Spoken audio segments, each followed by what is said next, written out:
Hello, everybody, and welcome to a brand new season of Unobstructed Views, brought to you by Blue Moon. You know that guy, Jared Carrabis, of course, was here last year doing this. I am Alanna Rizzo. New to the crew this year for the 2025 season, Jonathan Papelbon, of course, is back with us. Pap, World Series champion there in his hometown of Hattiesburg, Mississippi. Pap, good to be with you. Don't forget, we also have Casey Hudson here as well, our social media girl, all things social. We want you to be a part of the show, so make sure you interact with us. Hashtag NESN Views. Casey will be all over it so we can get you involved in this show. Jared, we'll start with you. Good to be with you. Thanks for letting me come on board here. It's been going to be a lot of fun on Unobstructed Views this season. One thing I know about you is there's nobody that is a bigger Sox fan than you, and you are not happy, my friend, with 500 ball. No. I feel like we're stuck in baseball purgatory right now. It's been 4 years of this, and Pat, I mean, you experienced the winning firsthand. You were a part of the winning here. Am I being selfish if I'm just like, hey man, it's been 4 years of 500 ball, like let's get the ball rolling here? Are you gonna say, we gave you 4 World Series titles, what are you crying about? Or are you gonna say, hey, guys like me, guys like Pedroia, who we're gonna talk to tonight, we set the bar so that there's winning in this city? Why aren't they keeping it rolling? Where are you at on that spectrum, Pat? Yeah, you're selfish. Yeah, well, you know, I'll be honest with you. I look at baseball totally different now that I'm on this side of things, and I understand the business side of it a whole lot more. And Fenway is packing seats in every night, so there's really nothing wrong with that. But yes, you do want to start to raise the bar, and I think that all starts with John Henry, and John Henry has now decided, okay, he's had enough. And when a big man says he's had enough and he wants to dig in his pockets a little bit more, you're going to have more exciting teams, and you're going to have more pressure, and you're going to have more expectations. So, I mean, every year I played here, there was expectations. And that's just the thing, right? Expectations. That's just the thing. There's expectations, Pap, all the time. When you guys are the Boston Red Sox, there's an expectation level in this city from this fan base, Jared. You better win. Absolutely, and the other teams feed into that. The fact that the Celtics are doing what they're doing right now, can't really say much about the other two teams, but the fact that the Celtics are playing to the level that they're at right now, if you're the Red Sox, you should be like, yeah, we want to match that, and so far, they haven't. All right, we're going to have a great show for you guys. We are officially in a rain delay at Fenway. A good pitching matchup if it happens tonight, guys. It's Lucas Giolito. It's former Red Sox Nathan Eovaldi. We're going to be going through this entire game. By the way, he's not going to be on the Jordan's Furniture couch, but Dustin Pedroia is joining the show. He's our first big guest on the 2025 debut of Unobstructed Views. Jared and Casey, Pap, and Alanna will be back right after this.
stretch of Unobstructed Views presented by Blue Moon. And you can see the guys who are ready to go for that. That's Jared Carrabis, that's Jonathan Papelbon, and Alanna Rizzo, brand new to NESN. Alanna, great to have you. Oh, great to be here. Just a small compliment, guys, to an already fantastic crew. A couple of dates over the course of the summer, but happy to be with you all. Well, looking forward to tonight, as mentioned, and I want to get right to what's going on with both of these teams. We're going to talk about it tonight. You know, Pat, both of them are scuffling right now. The Red Sox at 18-18. Texas Rangers just fired their hitting coach, basically, and brought in Brett Boone. So there's a lot to go over tonight. Yeah, and you know, losing some close games here, OB, you know, some tough losses. But, you know, I look at this series, we've got Giolito, my former teammate, going, which I'm excited to do the game, to watch him tonight, former teammate with the Nationals. And we got Houck going. So tomorrow, so these two series, this series is going to be huge for us to see if can we win without our big pig and Grochet, like Lou calls him. Big pig. He is a big pig. Now, Pap, rather, I understand you're back home now. Is that something to do with the fact that you drilled Jared Carrabis last summer in an old timers baseball game? You guys can't be in the same room. Jared, are you okay with this relationship between the two of you? I don't even know if Pap remembers that. That's just another day at the office for Pap. He's just rolling out to charity games and smoking guys. I mean, that to him, I don't even know if he remembers. I certainly remember because my ribs just recovered, I think, a couple weeks ago. Was it ribs or not elbow? Did It was you have ribs. the elbow guard on? Yeah. I got a lot of man meat over there, as you know, Kevin. So, I mean, it's great. kind of just Lamar, warm. I do believe he had the elbow guard on, though. Oh. I think he did. Yeah. I did have the elbow guard on, but as I said, I was like, just hit me anywhere that I'll be able to work out the next day. I was like, if he gets me in the elbow, I got a couple of days off at the gym. Can't have that, Uncle Kevin. Well, this should be fun. You know, Alanna, you got Dustin Pedroia as a special guest tonight. Talk about that a little bit. That should be a blast. It's funny, OB, that you say that because I've worked with Kevin Millar, according to him, the real 1-5. Facts. For about 13 years, I've known Millar. But we actually have Dustin Pedroia, our first special guest on Obstructed Views today. So he, to me, Petey, is the real 1-5. But yes, Kevin, and I think it's a fake 1-5. He may only say has something Silver else. Slugger, Rookie of the Year, a couple MVPs. Not a big deal.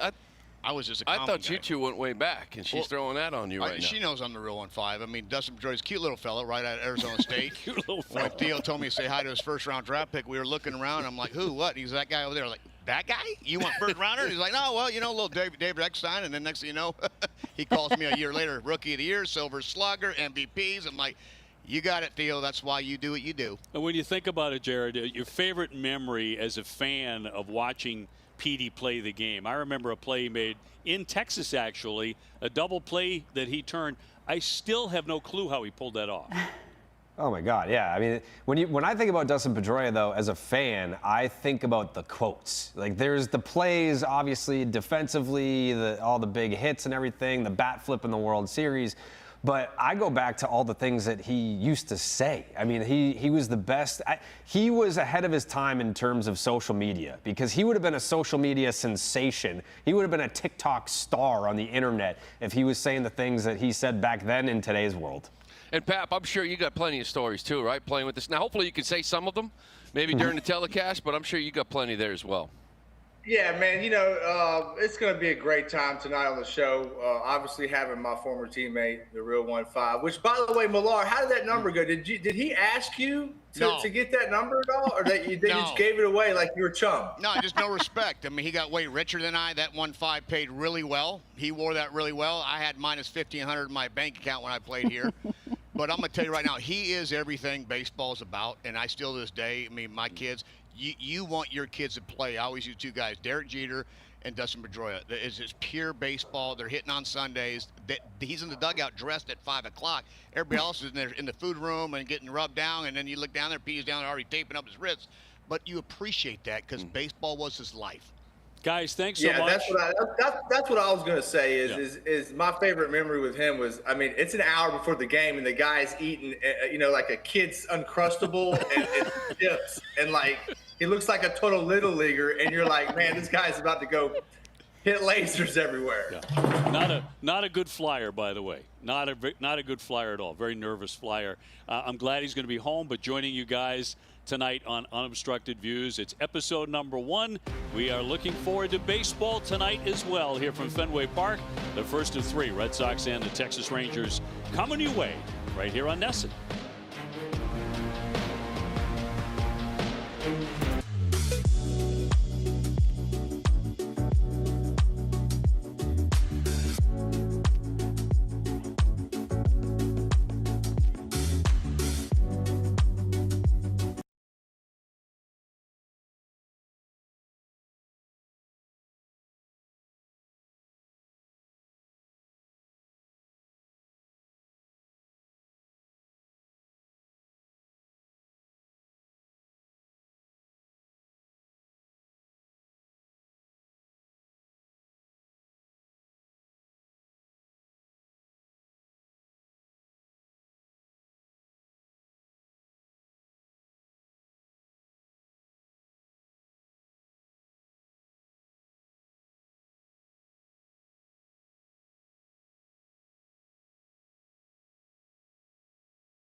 All right, guys, we welcome you back here to Unobstructed Views, brought to you by Blue Moon, Jared Carrabis and myself on the Jordan's Furniture couch. That is some good news, if you will. That's a lot of groundskeepers, my goodness, coming They roll deep at Fenway Park. The good news is they are taking off the tarp. Even better news is it looks like this game is actually going to get going at about 7:15. It was supposed to be a 6:45 p.m. first pitch. However, we're delayed about half an hour, but Jared was saying he thought it was going to be much worse, so we will have everything for you from first pitch to final out here on a different type of look of the game. Of course, Jared and myself and Jonathan Papelbon will be taking you through everything. But let's talk about, Pap, and I'm going to start with you. A bold prediction for this season. Doesn't necessarily have to be with the Sox, but just bold prediction so far for you tonight on the season. Say Don Rafaela is going to end up being an all-star and a possible MVP candidate if Aaron Judge gets hurt, does not stay healthy for 162 games. Why is he your guy? He's been riding this wave. I mean, I hear that. Yeah, no, he said he was a surfer. Yeah. Yeah. Well, look, he needs, number one, every time I see him, I tell him he needs to eat more rice and beans, okay? That's number one. Because he needs to put on about 10 more pounds. Too skinny for you? Start launching. I'm sorry, what? He's too skinny for you? Right now, he's too skinny. And you know, it's just sometimes, you know, when we stay in the big leagues and we start eating steak dinners and drinking good wine every night, you can put on some weight. So that's what I'm hoping, okay? But we got to start launching balls over the field. I think all the intangibles are there. Is he going to win it this year? No, that's my bold prediction. But I think in the future, the man's really got a shot to put together an MVP-type candidate season. All right, you put it out there, so now you can't take it back. That's your bold prediction. For you, was there something earlier that you said about the Athletics that's going to be your bold prediction, or are you sticking with the Sox? I do be saying a lot of stuff, if we're being honest, Alanna. I do have the A's making the playoffs. I feel like that was bold before the season started. Now it's looking like maybe a What bandwagon gives you the pick. confidence that the like A's Pat, are going to look at make Pap's the head cocking I know. right now. I'm with him though. I'm with him. I don't see it. Pap, them A's, they're playing good baseball right now. And I know you're sitting there in the sip. I know you're watching Mason Miller pump 103 in the 9th inning. So don't But you're tell me. assuming Mason Miller's going to get in the game to come in for the save. I don't know that they have enough pitching, starting pitching, and enough pop to get to. And to be clear, he's not saying they're going to win the World Series. No, He's just saying they're getting into the postseason. I got him in the dance. I get that, but Alanna, you know what's happening is his boy Dallas Braden is brainwashing him right now. It's true. I'm not lying. That is a factor. That absolutely plays a factor. But Lawrence Butler, Brent Rooker, Zach Geloff, like this is a talented team. You have to respect it. And the division. I mean, I'm not saying that they could win the division, but you know, it's up for grabs. I've never felt worse for a team than I do the Athletics. The Where Sacramento's do they play not. the playoff game if they get in when they get into playoffs? They're going to have to play in Sacramento, and nobody's going to go. It's like they're going to be playing in Tampa. I'll be there. I'll show up. Yeah, when the Red Sox and the Athletics meet in the first round of the 2025 postseason. All right, much more to come on Unobstructed Views. Coming back after the break, I'll give you my bold prediction for the season. We'll be right back.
We are so close to baseball at Fenway Park between the Texas Rangers and your Boston Red Sox. You can see the grounds crew doing their thing, rolling up that tarp, getting ready for ball. Of course, you about half an hour to get the field ready before first pitch. And when you think about first pitch, we got a good pitching matchup for you tonight. Jared Carrabis, I know that we talk about pitching matchups a lot. You're only as good as that day starting pitching.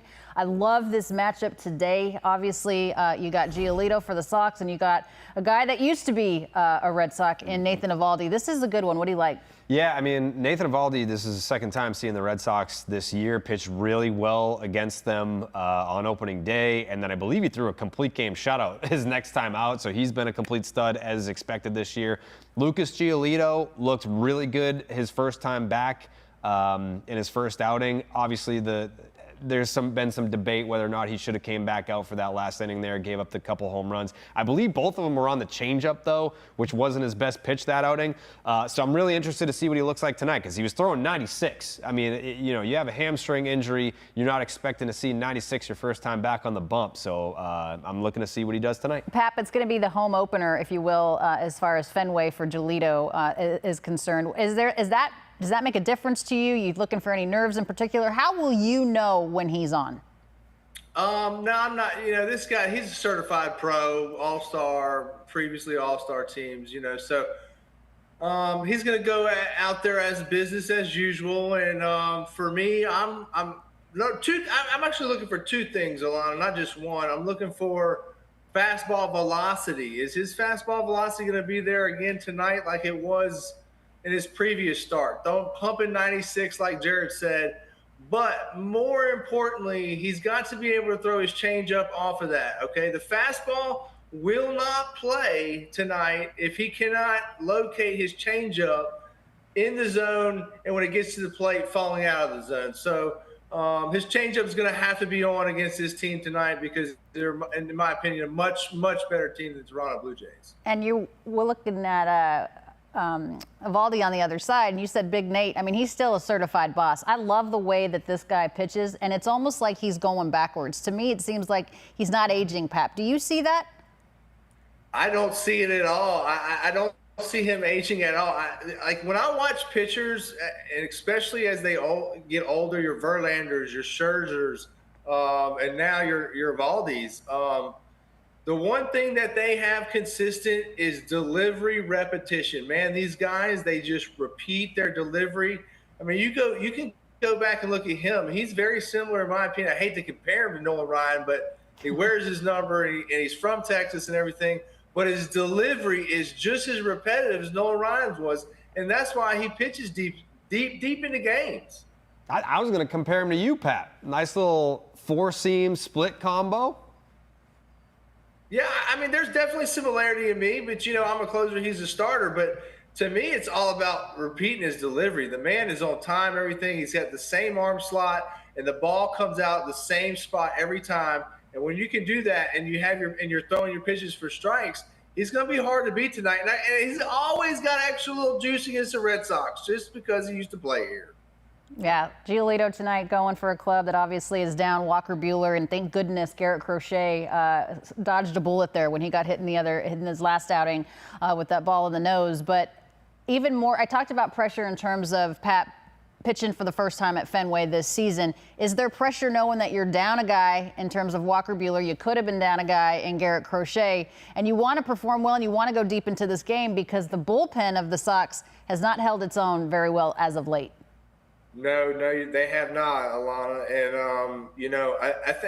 I think that when you're on a team, the starters do their thing, the relievers do their thing, and the hitters kind of do their thing. You all have separate meetings within that clubhouse. But there's that elephant in the room sometimes where like, hey, guys, you got to pick me up here because we're not pulling our end of the road. Mm-hmm. So he's going to be feeling that a little bit. There's no question about it.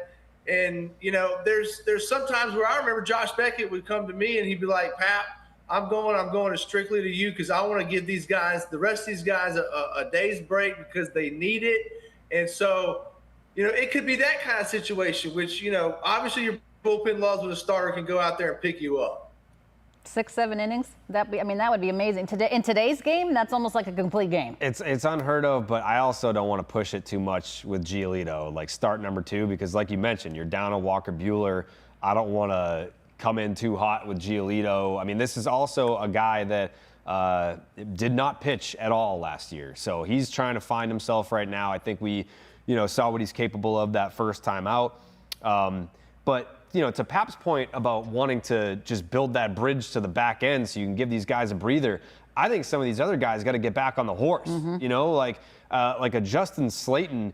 Some of that, he's getting a lot of criticism right now. Some of it deserved, but the home run that he gave up to Vladdy Jr. there, that was a good pitch. Dude's getting crushed for it, but it's a good pitch. It's against a guy that they just gave $500 million to. It's not like it's Vladdy. Exactly. Sometimes it's just a good pitch that it's a good piece of hitting. No doubt. And I think that they've got to get some of these guys back out there to build that confidence back up because they're not going anywhere if they don't have Justin Slayton going right, Garrett Whitlock going right.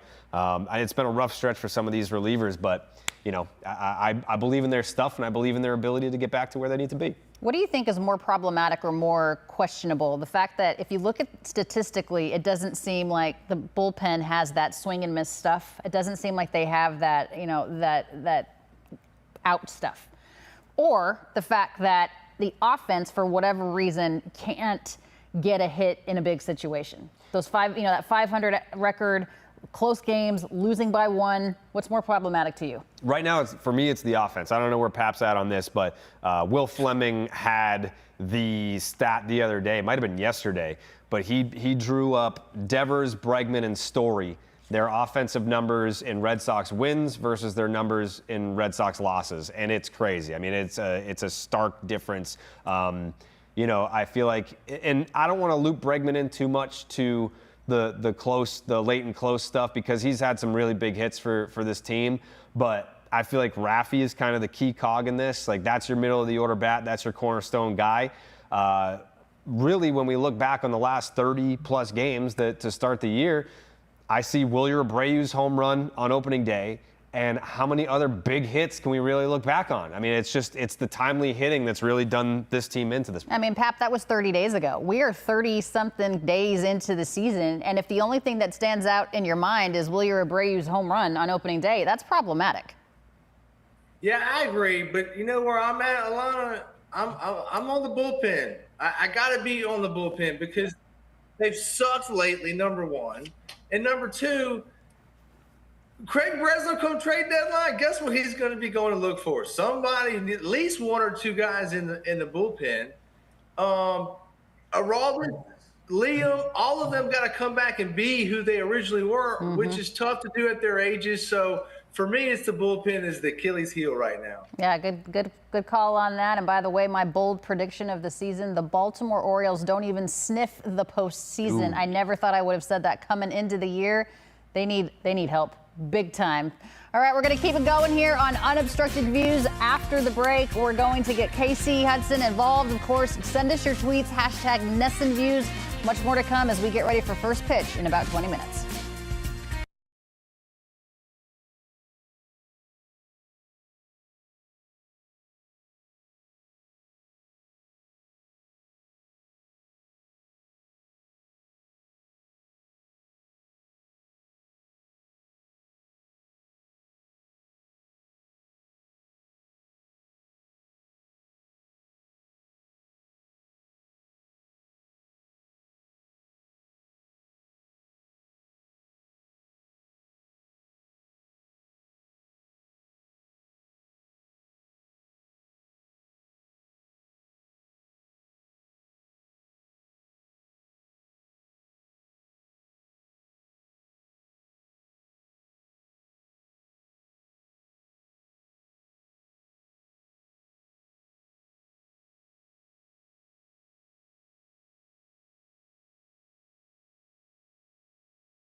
Oh, your mic's not on. Your mic's not on. Oh, I said, well, I'll take it from here. Yeah. You need my mic to be Yeah, I feel like that. Yeah. Anyways, we have the umpires getting together at home plate here. Hey, Pap, what was your favorite thing to do during a little rain delay? What were you doing in the clubhouse there? I'm back, by the way. Man. Hey, I love a rain delay. I'm not gonna lie to you. Why? I really do. Well, because I like to roll bones. I like to play craps during the rain delay. I like to play cards, big cards, and rolling the bones kind of guy. I can't really show you where I'm at right now, but I'm in my home, my casino. I actually have a casino in my house, so that's how bad of an addict I am. Wait, are you saying that we're invited to come see the Papelbon lair and come and see the casino in the Papelbon house? I just heard an invitation. Did you not just hear that? I feel like that's the least you could do after breaking my ribs, Pap. Hey, I tell you what, if we win the World Series this year, we'll have the NESN World Series party at my house. So we have to win the World Series in order for Jonathan Papelbon to invite us to his house. That's how much he 0% doesn't chance. That's how much he doesn't want us at his house. It's not. Hey, he invited me. I keep hearing about this like garden. He's got this new little garden he's got going on. So he wants to keep flexing all the things that he has going on, but he doesn't want to just like extend the invitation. Yeah, we're actually going to see some of Pap's wares from his garden coming up. We're going to talk a little bit about your trip to London. Yes. We're going to talk a little bit about my recent trip to the Kentucky Derby and the horses as we get ready for game action here at Fenway Park. It wasn't a bad delay, I have to say, but Lucas Giolito is ready to go, and it looks like the Texas Rangers are going to step up to the plate. Let me ask you this, Jared. We'll start with you, then Pap, I want you to answer this as well. This is an opportunity for this club to figure out who the heck they are. I know you said at the beginning that you felt like you were in purgatory. This is a 500 team, but there's still opportunity to make a move. They're not dead yet. They're not that far out of this thing. No, and I think the one thing that the Red Sox have going for them that's the most important is that the Yankees have been just as disappointing, if not more. I mean, like, you know, the Red Sox made some nice moves. They bring in Alex Bregman. They add a Aroldis Chapman. But the Yankees, they bring in Max Fried. They go and get Devin Williams. Devin Williams has been awful. So for as mediocre and disappointing as the Red Sox have been to start the year, they're right there because the AL East is completely up for grabs at this point. And I know that you mentioned it earlier, your bold prediction about the Baltimore Orioles. A lot of different factors here. The Orioles have been maybe the most disappointing team in Major League Baseball this year in terms of expectations versus reality. So the Orioles are doing the Red Sox a favor as well. The rest of the teams in the division are saying to the Red Sox, hey, first place is right there if you want it. Just go get it. And they haven't been able to do it. Yeah, long or gone are the days right now anyway, Pap, of the AL East being the beast. I don't think it is. I think this year it's the NL West that is probably the highest in terms of the most stacked in terms of teams. But the Red Sox are very much alive in this thing, so they do need to figure out their identity. Is there truth to that? Do teams have an identity? Well, you know, Alanna, this is the way I'm going to kind of break it down for you. You break the season down into thirds. The first third, the beginning part of the season, you kind of are trying to find that identity, find out who you are and what kind of team are we and how do we win ball games. And then that middle part is the grind, the base hit to right, but is a grind. And then the latter third part of the season is when you're going in that chase, in that playoff run, or if you're in the pennant, that pennant run. So, you know, it's right now we're still on the cusp of trying to find out what the identity of this team is. Yeah, I think, and you know, you were saying, Jared, that some people are saying, oh, that's just something the talking heads say, that, you know, this team needs an identity. But there's truth to the fact that you need to figure out who the heck you are. And there's truth to what Pap's saying about the thirds, like breaking it down into the thirds. I mean, that first third of the season, you're trying to figure out who are we. That is asking, essentially, what is our identity? Then that middle third is, all right, what do we need? Like, we kind of figured out who we are, but what do we need to make a run at this thing? And then the last third would be, we have the pieces necessary. Now let's go win the division, make the playoffs, what have you. Right now, they are in that first third of who are we? I still don't think that they can answer that question. And it's kind of a larger conversation topic, but I believe the Red Sox won't know who they are until Roman Anthony gets here. And, I'm sure we're going to delve into the conversation about first base. Abraham Toro is getting his first start at first base tonight for the Boston Red Sox, batting 7th. But defensively, there we go. Roll that. Oh. Okay. God, dog it. What's the See, call? that's what I didn't see. pisses The me umpire off. was out of shot there. That's what pisses me off, man. That's what we've got to clean up. So right now, you're talking about identity. I mean, the identity is when the opposing team is getting a scout report, they're saying, "Hey, fight and claw just to put the ball in play." You never know what's going to happen. You never know what's going to happen. Yeah. Yeah, I mean, we lead the league in errors. Yeah, I mean, you ask any manager, they can deal with a physical error if a guy can't make a play on the ball physically. But when it comes to mental errors, or you're just making, just making stupid mental mistakes, that's got to drive you bananas. Yeah, it's just carelessness, and I think that's something that Alex Cora has talked about over and over and over again since 2022 is put the ball in play, because you never know what can happen, and you can't be giving a Major League Baseball team more than 27 outs. And it feels like whenever the Red Sox do that, and also the strikeouts. I don't know where you're at on that, Pap, but it seems like their record when they strike out fewer than 10 times, it's like 12-3.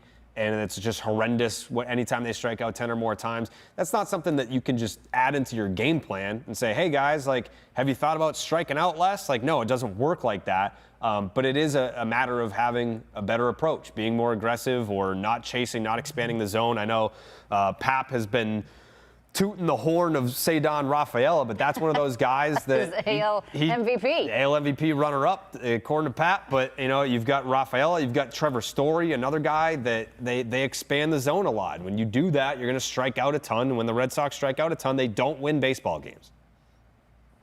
Yeah, we talked about it earlier.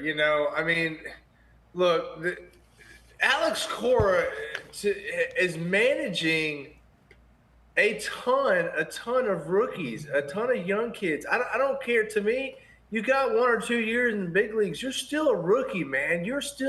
I can't tell you how green I was until, you get 4, 5, 6 years in, then you really start to be able to manipulate the game and play the game how you want to play. But they're all learning on the go. And that's the problem. You can't, and especially last year, when you're bringing up last year we basically watched a minor league team. But this year, they're having to learn at the big league level, and it's so hard. It's just so hard to learn at the big league level. We're going to talk a little bit about what this club is going to do at first base. Obviously, Toro there tonight. But before we get into that conversation, let's get Casey Hudson in on this as far as our social media is concerned. Casey, hashtag NESN Views is the hashtag to get on Unobstructed Views. What do you got so far? Welcome to the show. Well, we'll start with the identity conversation or continue to build off of it. Sometimes it's hard to figure out who you are as a team when you've got so many injuries, which brings us to that first baseman conversation. One of the tweets we got going on is don't understand why Cora won't explore the idea of bringing up Anthony to play DH and letting Devers ride at 1B. What do you guys think about this? That's my plan. That's my plan. You know my plan, Pat. I got Raffy at first base. I said it's not going to be an immediate thing.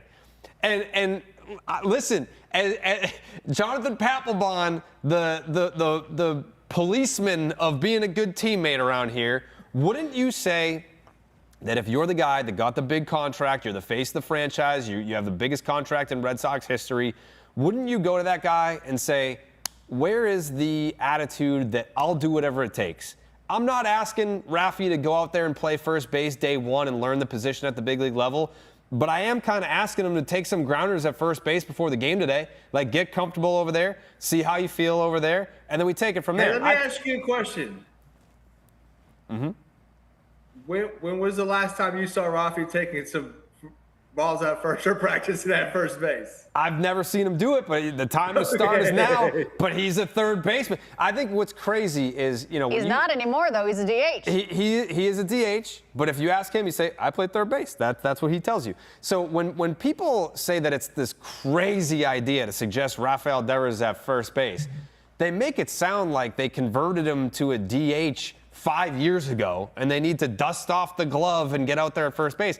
It's been a month. He's been a DH for a month. What they're going to have to dust off is how pissed off he is about Correct. how this whole entire season has gone for him so far. I mean, they signed him to this massive contract, and then they say, oh, by the way, we just signed Bregman. Well, here we go, talking again about the defense. Man on the corners there for the Texas Rangers.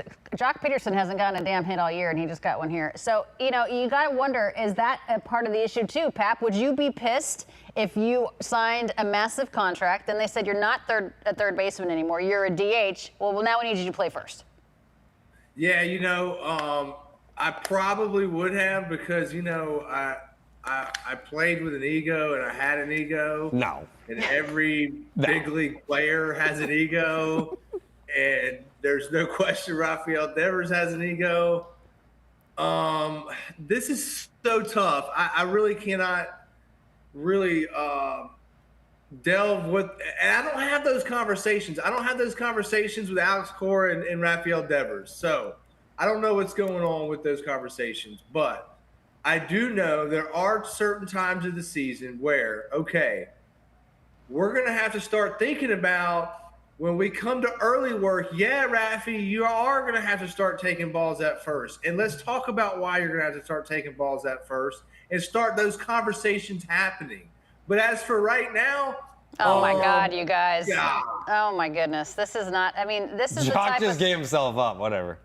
He's like, whatever, dude. yeah, John, I mean, how many hits did he hit? There goes his one of the last 200 at-bats. No, I mean, that was an ugly, ugly first inning.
All right, guys, welcome back to Unobstructed Views here on NESN Plus. This is brought to you by Blue Moon. All right, we're talking about Lucas Giolito, and now we're talking about the Boston Red Sox starting lineup. Would you have, I mean, obviously you don't know what you're going to get from Toro, obviously batting seventh in this one, but what do you like about the lineup? What sticks out to you? Yeah, I mean, the fact that Christian Campbell's hitting cleanup tonight sticks out to me.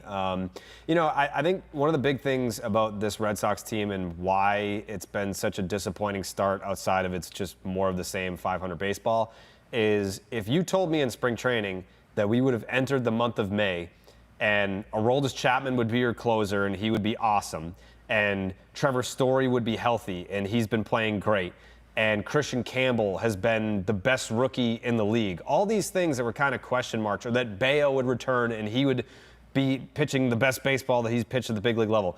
Like all these different things that were question marks in spring training have ended up being awesome, and you're still where you were essentially last year. They're actually, I believe, like a couple games off the pace from where they were last year, but still a 500 baseball team. It just doesn't make sense. But doesn't it seem like when you came into the season, Pap, the questions that we had were answered with what Jared just said in a positive way, but some of the things that we thought were given are not.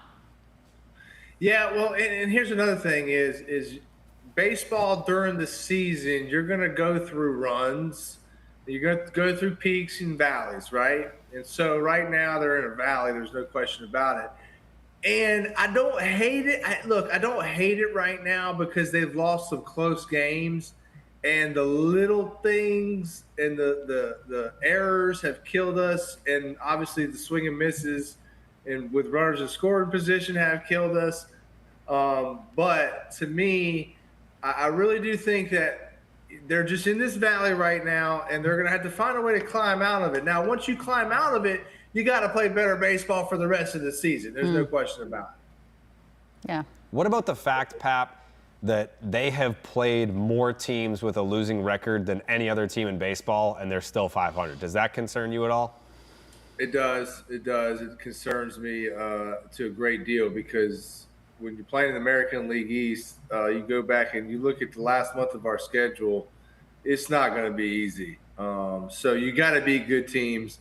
And if you don't beat up on the bad teams, you can't separate. You can't separate yourself in those races. So you got to do what everybody else is doing, and that's beating up on these bad teams. And when you don't do that, you can't separate yourself. No, you can't be losing series to the White Sox. You know, you just can't. Like it's unbecoming. And I mean, it's something that happened last year as well. The White Sox gave them fits. But yeah, they've had a lot of, I mean, even this series right now with the Texas Rangers, like I feel like before the season, a lot of people talked about the Rangers. People were picking them to win the division. I didn't, but it's a a lot of people thought could be, there we go, Raffy, a playoff team. They're coming into this season having just fired their offensive coordinator. Yeah, I thought that was a football term. What do I know? You calling him that? But yeah, they fired their hitting coach. They got a lot of guys right now that just aren't getting it going. I mean, it's Marcus Simeon's been awful. Jock Peterson, who just got a knock last inning, he's been awful. Seager just came off the IL. But you look, I mean, before what you guys were saying, you look at the standings, and they're still right there. I mean, we make it sound like they're getting buried in the division by 12 games already. No, I mean, but like the reality is, if the Yankees were the Yankees, they would be. You know, like I feel like the rest of the division is doing them a favor. They're saying, hey, we're keeping you alive, we're keeping you in it. Can you seize the moment and the opportunity? And more often than not, like they're not doing that. I know that. But the reality of it, though, too, Carrabis, is the fact that they're a better team than this. Agreed, 100%. And you know, Alanna, that's kind of why. Man, you're gonna get to see, dude. This guy right here, man. He wears his heart on his sleeve, man. And like, if it's not going good, man, he's about to cry. Yeah, dude. It gets pretty rough. Man. It does. But here's the thing is they're not playing Red Sox baseball up par with caliber Red Sox baseball. But do we continue to say that, playing Red Sox baseball from a time of yesteryear in which we assumed that's how it was, and the you know, the ownership group went out and got folks? Did he just hit him? Yeah, they're gonna have to call for the tarp again. Did that hit the bat? That's a foul ball. I think it hit the bat. I don't know. They're going to have to call for the tarp again. Which is what was my worry, right? Like, you get Giolito and you get Evaldi up, right, and then it starts pouring again, and then you blow these, and then you don't get them anymore. Right. You burn them. Yeah. I mean, Nate has very good control. Ooh, that hit the back. That's a foul ball. But he just threw one over Bregman's head. He just threw into the backstop, allowing Raffy to go from first to second. And this, again, is not a guy that has any issues with control. Yeah. I mean, the rain it's coming down pretty hard. Yeah. But again, I mean, Pap, to finish your thought, I mean, there has always been a Red Sox way, right? But has it been that way the last 4 years? I don't know. You tell me. No, it hasn't. I'll be pretty blunt with you, Alanna. It hasn't at all. And, you know, I had this conversation with Jim Rice in pregame, postgame all the time about the Red Sox way and playing that type of baseball. But that's playing dirty defense in the dirt dog mentality, and you just haven't seen that. Bunch of grinders. Here. That's what this team is missing. Yeah. Let's see. What are they trying to decide here? I mean, I don't know. I know he just threw one behind his ear hole and it was a foul ball, but I mean, Certainly wasn't yeah, let's play intentional. ball. I don't even know why they were trying to. I mean, if Bregman didn't even attempt to go to first base, I don't know what they were talking about. He's like, yeah, it hit my bat. But yeah, it's almost like the new Red Sox brand of baseball is bad defense and not being able to hit in late and close situations, and it's just very disappointing. Because I agree with you, Pat. They are better than this. Like they absolutely. Yeah. I don't know how much in the weeds you get on like the nerdy stats and all that, but their expected win-loss record based on the situations and all the numbers, I think they should be like 20-16. Which feels right. Having watched them. I don't think, So 4 games above 500. Sure, yeah. And it's like, watching all the one-run losses, I believe they're, 3-9 in one-run games. You take a third of that, and you're in first place. 20-16 feels about right. You're not awful, but you're not running away with it. That feels like where they should be. And they've had some games that absolutely they should have won. If you're up 6-0, that's a game that you should win. And they're losing those games too.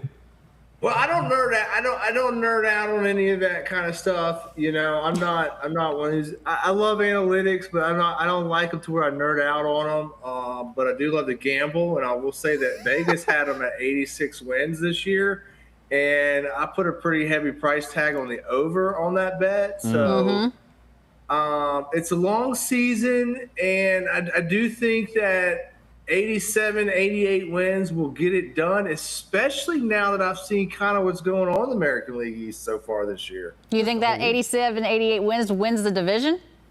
No. I think that wins the wild card. Gets in the wild card. That gets you in the wild card. But I mean, the way that the other teams are playing, I mean, whatever. Baltimore, in my opinion, is not getting to the postseason. Tampa's going to be Tampa. The Yankees aren't playing well. They're beat up too.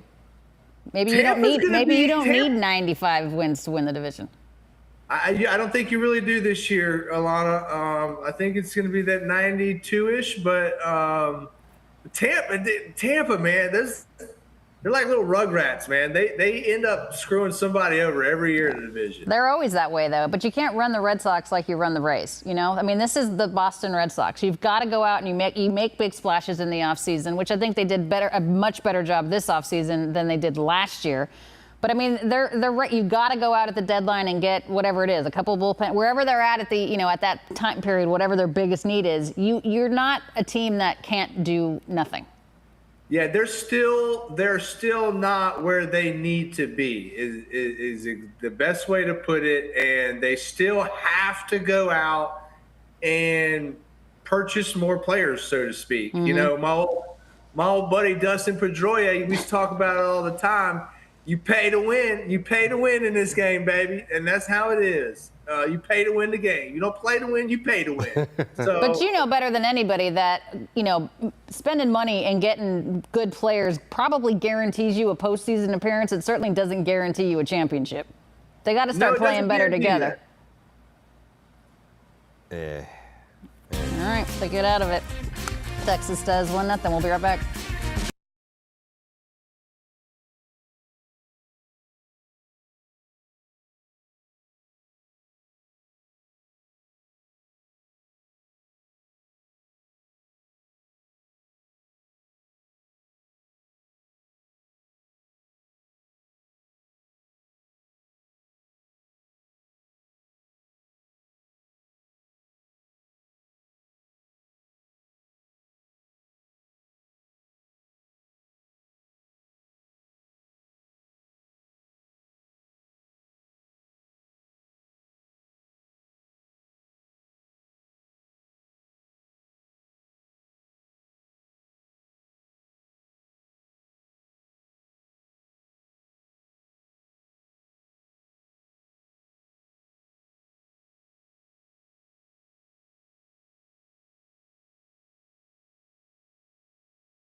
right, we welcome you back here. Top of the second inning, the Red Sox down 1-0. But I want to ask you this as we move our way to that second frame, Jared. Oh, what the? He just fell off the mound. Oh, that was fake. Okay. I don't love that. Okay. That's I don't love that. Let's get some drying that's agent out that's there. exactly the thing. It's like, what do you love, and hate about this club? Ooh. What do I feel like I have to like go on the opposite ends of the spectrum and work my way to the middle. What do I love about this team? I love that they had the stones to put Christian Campbell on the opening day roster, and he's exceeded expectations, I think, to me. I know Pap and I had our thoughts about Brian Bayo watching his starts last year. They were super frustrating when one thing wouldn't go his way and he would just melt down and let the start get away from him. And he's been the polar opposite of that this year. So I love that he's maturing and showing growth. And All right, that's two loves, though. You need a like and a hate. What do I hate? I hate that Tristan Casas is done for the year. I know that he didn't get off to a great start, but that was your opening day cleanup hitter. You know, like they had expectations of him being a middle of the order bat, cornerstone bat for them, and now they have to find their way without him. So I hate that. What else do I hate? I hate that Roman Anthony's not here yet. I'm trying to figure out why, like what logical explanation is there that Roman Anthony hasn't been called up yet? I think he's broken every AAA record that there is to break for barrels and average exit velocity and all that. Hate that. Hate that Marcelo Meyer's not here. Love him too. I just need like a regular like a vanilla like.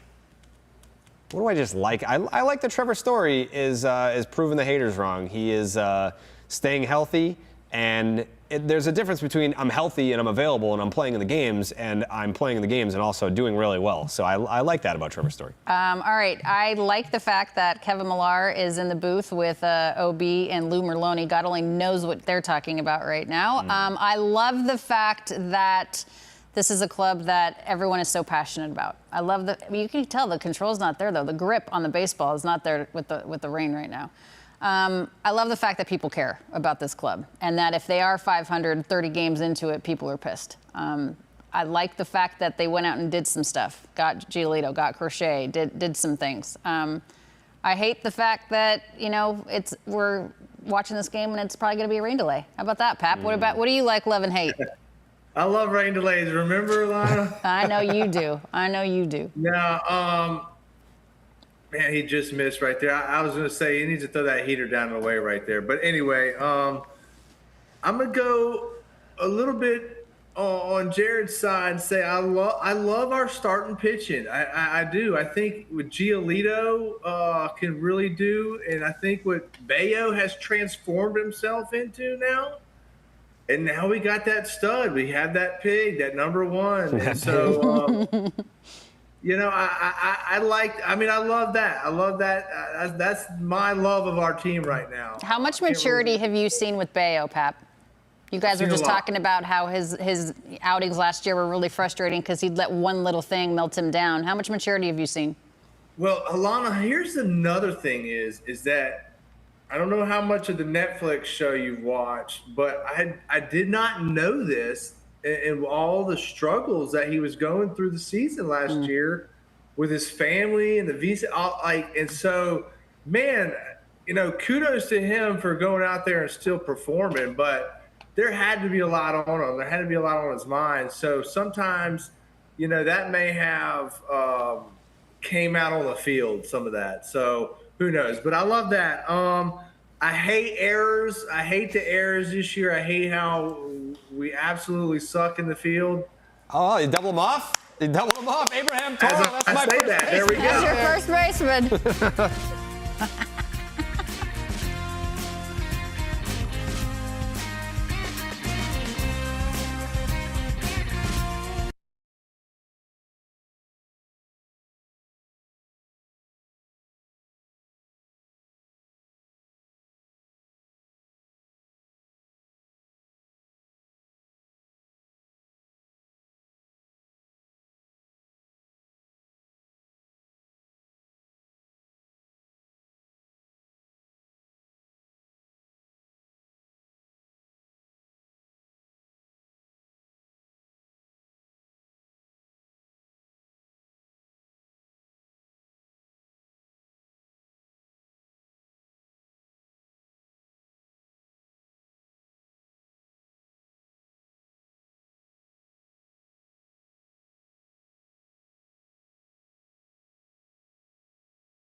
What am I watching? What am I about to watch here? Why don't you set this up as we're trying to figure out what's going on the field? Still playing ball.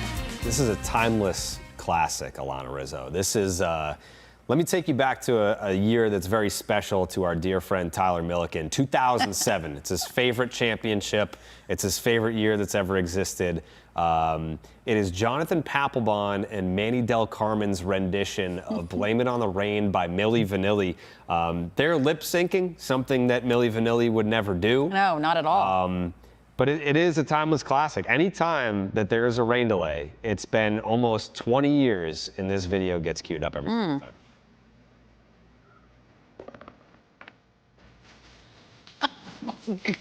Yeah.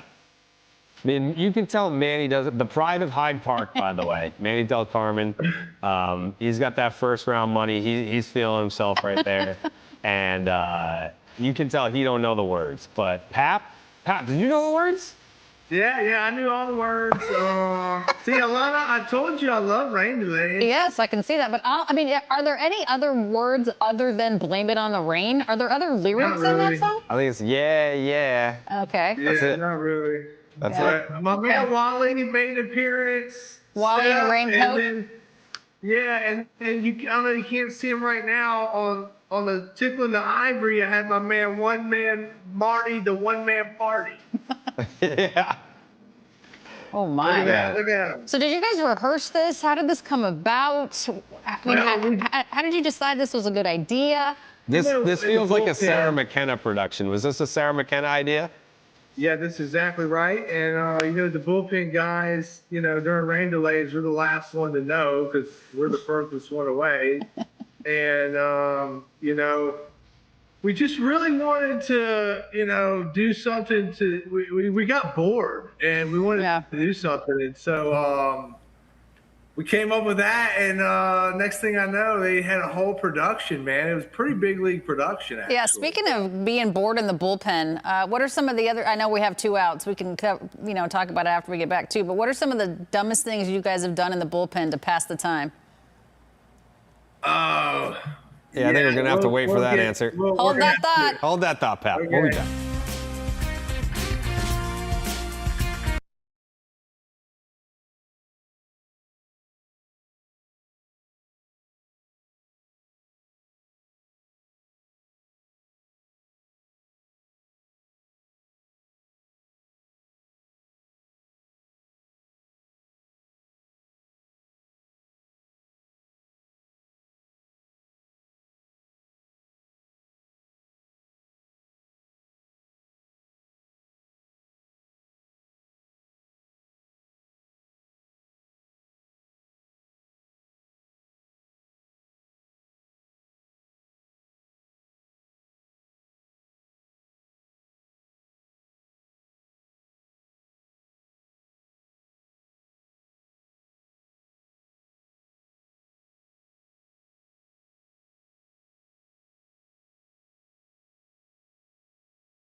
A beautiful night, albeit a wet one at Fenway Park. Pat, pick it up. What was some of the craziest things that you guys did in the bullpen when you were trying to pass the time?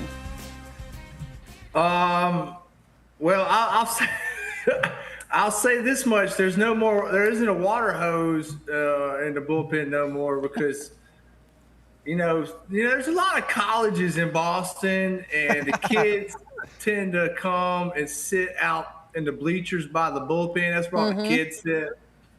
And so one day it was really hot, it was like 95 degrees in Boston. Is like, they can't take it up there. And so I just decided, you know what, we're in a rain delay and it's already raining. Let's get the water hose out. And it kind of turned into a little Wet and Wild little thing. And security got called and Tito was informed of it. And it just got a little out of control, I'll say that, but that was one of the more fun times. So we used to have. were you spraying those like said college kids with the hose? Yeah, I was spraying everybody. Did they retaliate with beer? No, they were chugging beer out while I was spraying them. Oh, okay. So we used to have a lot of good times during the rain delay. You're already soaking wet, so why not? Let's just keep it going. There you have it. Yeah. But so I used to love to play with the fans. But the key is when you're in the bullpen, Alanna, you got to look out for other key things that happen. Like if Dave, the head's ground crew guy, Dave Meller. Yep. Yeah, like he's not there this year, is he? He retired last year. Good book, by the way. Make sure you read his book. Yeah, so you got to watch where if he's behind Alex Cora, man, it's a good chance they're going to call. You got to get your bags back and get ready. So. Always paying attention to the game within the game, Pap. Yeah. Correct me if I'm wrong, but wasn't 07 the same year that they had the bullpen band? Yes, we did. We had a band down there. Yeah. So they had like they were almost like metal straws. They were like metal rods, and they would be like banging on the top of the dugout. And someone had like cans that they were rubbing, but you weren't involved, right? Because I feel like there would be shots where these guys are banging all over the place, and then Pap's at the end of the dugout, just like locked in, like ready to kill, waiting for the 9th inning so he can get his 3 outs, his 3 punchies, and go home. But the band, it was like they got Gagne down there. It was Timlin. It was. Who else? I mean, Del Carmen obviously was there. You had Manny Del Carmen. He played the spoons, and then Timlin was on the base, and the base was like the underneath the seats. And man, they just did that shit. They just did it to annoy the hell out of me. Yeah, but really. that was like back in the day when you knew when the phone rang who was coming up. Now you can't mess around because you might be called to come in the 5th, you might be called to come in the 7th, you might be called to come in the 8th. You can't mess around like that anymore. That's another great point, Alanna, because I've been asked this question. Did it get him? No.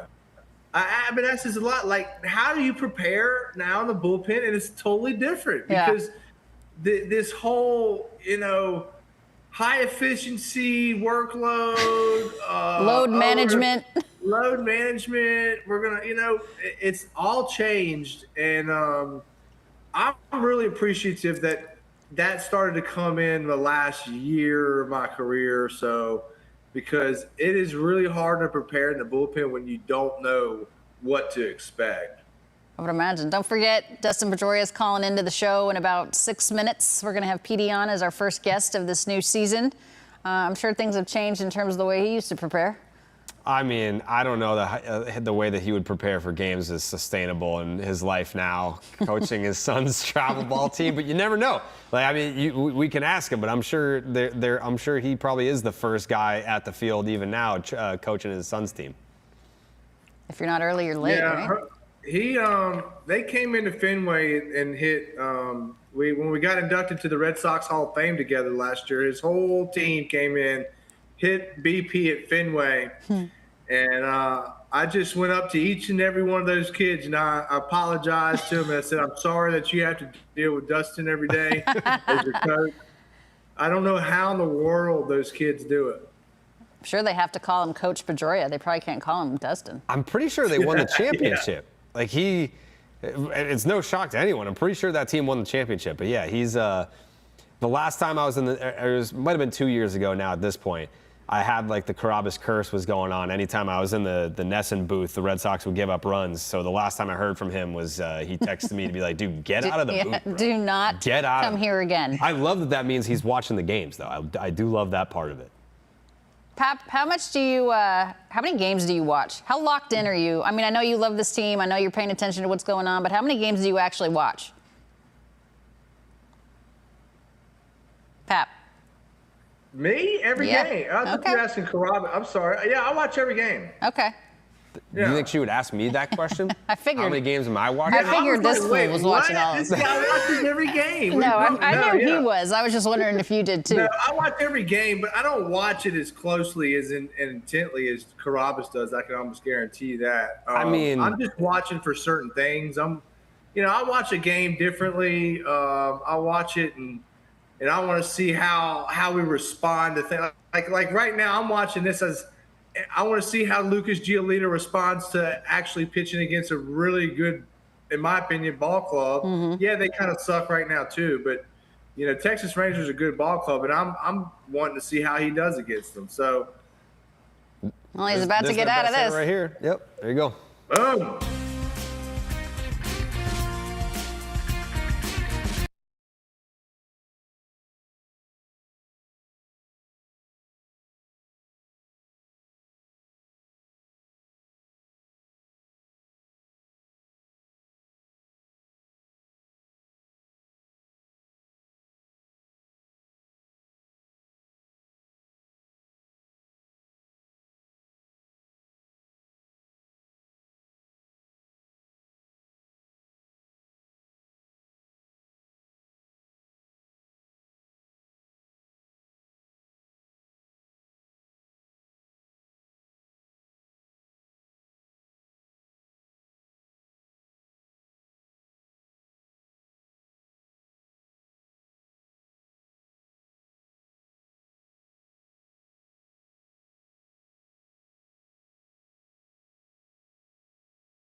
I tell you what, Jared and I were just talking about this, Pat, but it always looks worse in terms of rain on television than it is in person. But it is coming down. But the game rolls on. Bottom of the third, Texas up 1-0. We're waiting for Dustin Pedroia, PD, to call in here momentarily. All right, you were talking about what you were watching for Giolito. What are you watching for Eovaldi right now in terms of the way that he's going to attack the lineup in terms of this part of the order? Well, there's no question about it that he's already attacked him with that fastball and split combination. But, as I've been watching, he's attacking hitters right out the gate. There goes the bat. Dang. Yeah, there's another. But just like that, there's strike one. And that's the most important pitch in baseball. And I think I haven't been paying as close attention, but I think he's thrown most first pitch strikes here tonight. But look, at the end of the day, they're just going to try to probably get 5 in. I remember when I was covering the Colorado Rockies, and this was before there was interleague play every series. This was interleague ended before the All-Star break or right around the All-Star break. and we were playing the Toronto Blue Jays, the Rockies and the Blue Jays at Coors Field in Denver, and it was pouring. Carlos Gonzalez up at the plate, left-handed batter, and I was sitting in the camera well on the first base side. Well, it's pouring rain. The bat flies out of his hand, comes over. All I had was an umbrella. Wood beats nylon every day. Comes down, smacks me right in the side. I'm thinking about this because Narvaez's bat obviously goes into the stands. Bat hits me on the side. I had a bruise this size, and I'll never forget. He signed the bat and said, "Sorry for hitting you, Carlos Gonzalez." That's pretty cool, Oh, though. man, it hurt like hell. That's pretty cool. That's like our very own Jemai Webster getting smoked by, I mean, he gets smoked all the time, apparently. Like, that's just like a new thing that happens to him. But, like, the OG Jemai getting smoked was Aaron Judge. He put one right off his ribs. And oh, we got Petey? Yeah, we do. I don't know if Petey's ever hit anybody with his bat flying out of his hands. There he is. ASU great, of course, Sox Hall of Famer Dustin Pedroia joining the show. How are you? How did you get stuck with these two? I ask myself that question every single day. Every single day. That's so tough. It's all right. I'm here to save you. That's okay. What's up, guys? Hey, look at you. How are you? Before we get into your big league stuff, did your son's team win the championship? We were just having a discussion about that. So we lost this weekend in the finals. It was good. We got there. This was my 11U team. We lost 3-2 in the last inning, but we played great. We did a good job. Now, do they call you Dustin or Coach P or Coach Pedroia? What do they say? They just call me Coach. Okay. Actually, my 11U team calls me Coach. The 13U team, they're kind of like very entitled and spoiled kids, so they kind of don't even talk to me now. They just think it's very spoiled. Do you go full uni? I feel like you have to go full uni. No. If I told the guys, if I wear full uni, I'm playing. So no, I just wear some shorts and a pullover, and I just go out there and I just run them out there. We have a good time. Dustin, thanks for being on the show. We appreciate you. You are our first guest of the 2025 season. I want you to take us back, for those that haven't been able to hear it yet and for those watching, what it was like for you and for Pap and obviously for Trot Nixon to get inducted into the Sox Hall of Fame. What did that mean for you? Oh, it's such an honor. I mean, especially going in with Pap and Trot. I came up, kind of the whole way with Pap. And then, Trot, when I got called up, he was one of the leaders of the team. So, it's pretty special going in with those guys. And just saying you're a Red Sox Hall of Famer. I mean, it's one of the, the top baseball organizations, in the game. So it's truly an honor, especially with all the great players that have played there. And, it's pretty special to be a part of that group. Alanna, you know what the best part about it is?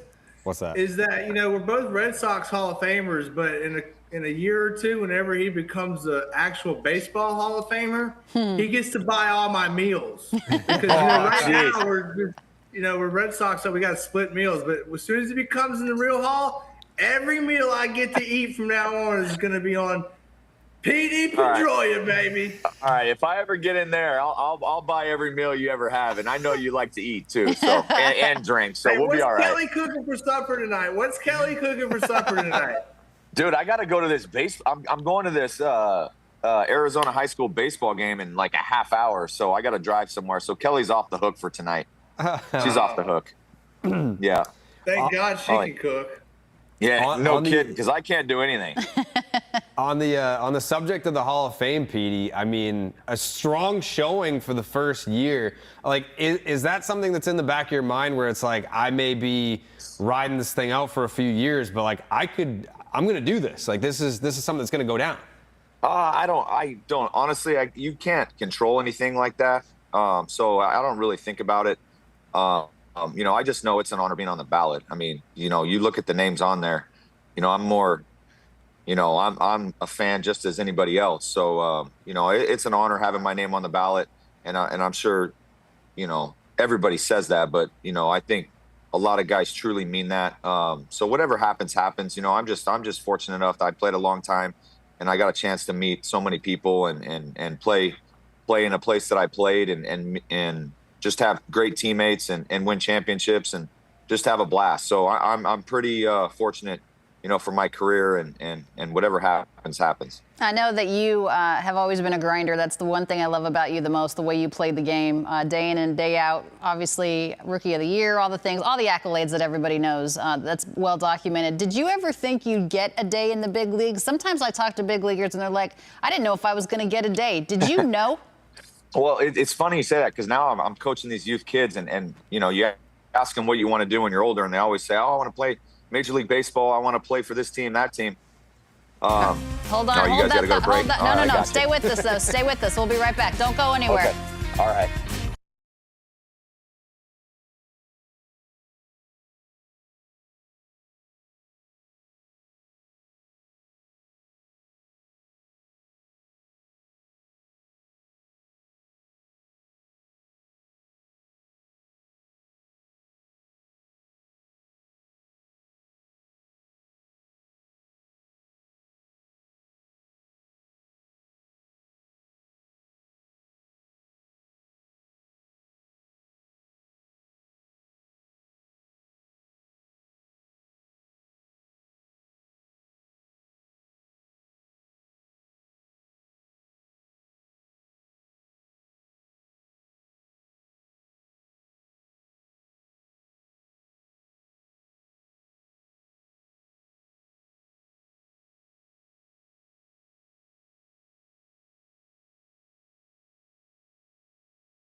All right, we're back.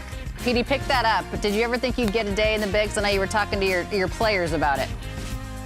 You ask the kids, well, what do you want to do when you're older? And they always say, oh, I want to be a major leaguer and all that. When I was a kid, I never thought like that. I just was happy I was playing, and I just would play every game, and until they kind of told me to stop. And sure enough, I stopped when I was 36 years old, So I never really set goals or expectations on myself. I just played, tried to get better.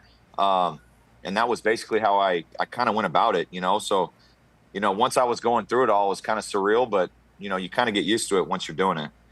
I always wanted to ask you this, especially now as Alex Cora continues his managerial career here, but the dynamic of you coming up in 06, the Rookie of the Year in 07, and when you started off slow in 07 and everyone was like, Cora's the guy, and he was more of a mentor to you.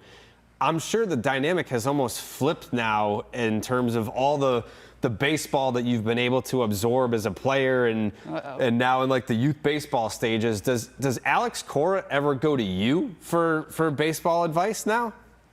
No, not really. When we talk, sometimes we just talk baseball, you know what I mean? And I think, when you're comfortable with somebody and you've been through a lot with them, players and you're just bouncing ideas off each other. But, Alex is so smart. He's got, obviously when you're managing the Red Sox, you got a lot on your plate and everything like that. So when we talk, we're asking about each other's families and seeing how seeing how we're doing and things like that. He knows if he needs anything or, he hasn't come to me with much advice, but if he ever needs it, he knows I'm the first one there, and whatever he needs, I'm there to support him and do whatever. So, I'll see him real soon. I'm going to head out there soon and be able to catch up. Do you think you'll coach in the big leagues? Do you want to coach or manage? I don't know. I'm trying to get through these kids first, and then we'll figure it out. it's definitely fun. I mean, the game has changed since I got out of it. I mean, there's, obviously the pitching, in my mind, the pitching's a lot better. Guys are throwing a lot harder. There's a lot more swing and miss. There's a lot more, home runs, things like that. So it's a different game. But I mean, obviously, I watch every inning, and it's the same game, but it's kind of not. So, there's ways around it to be better.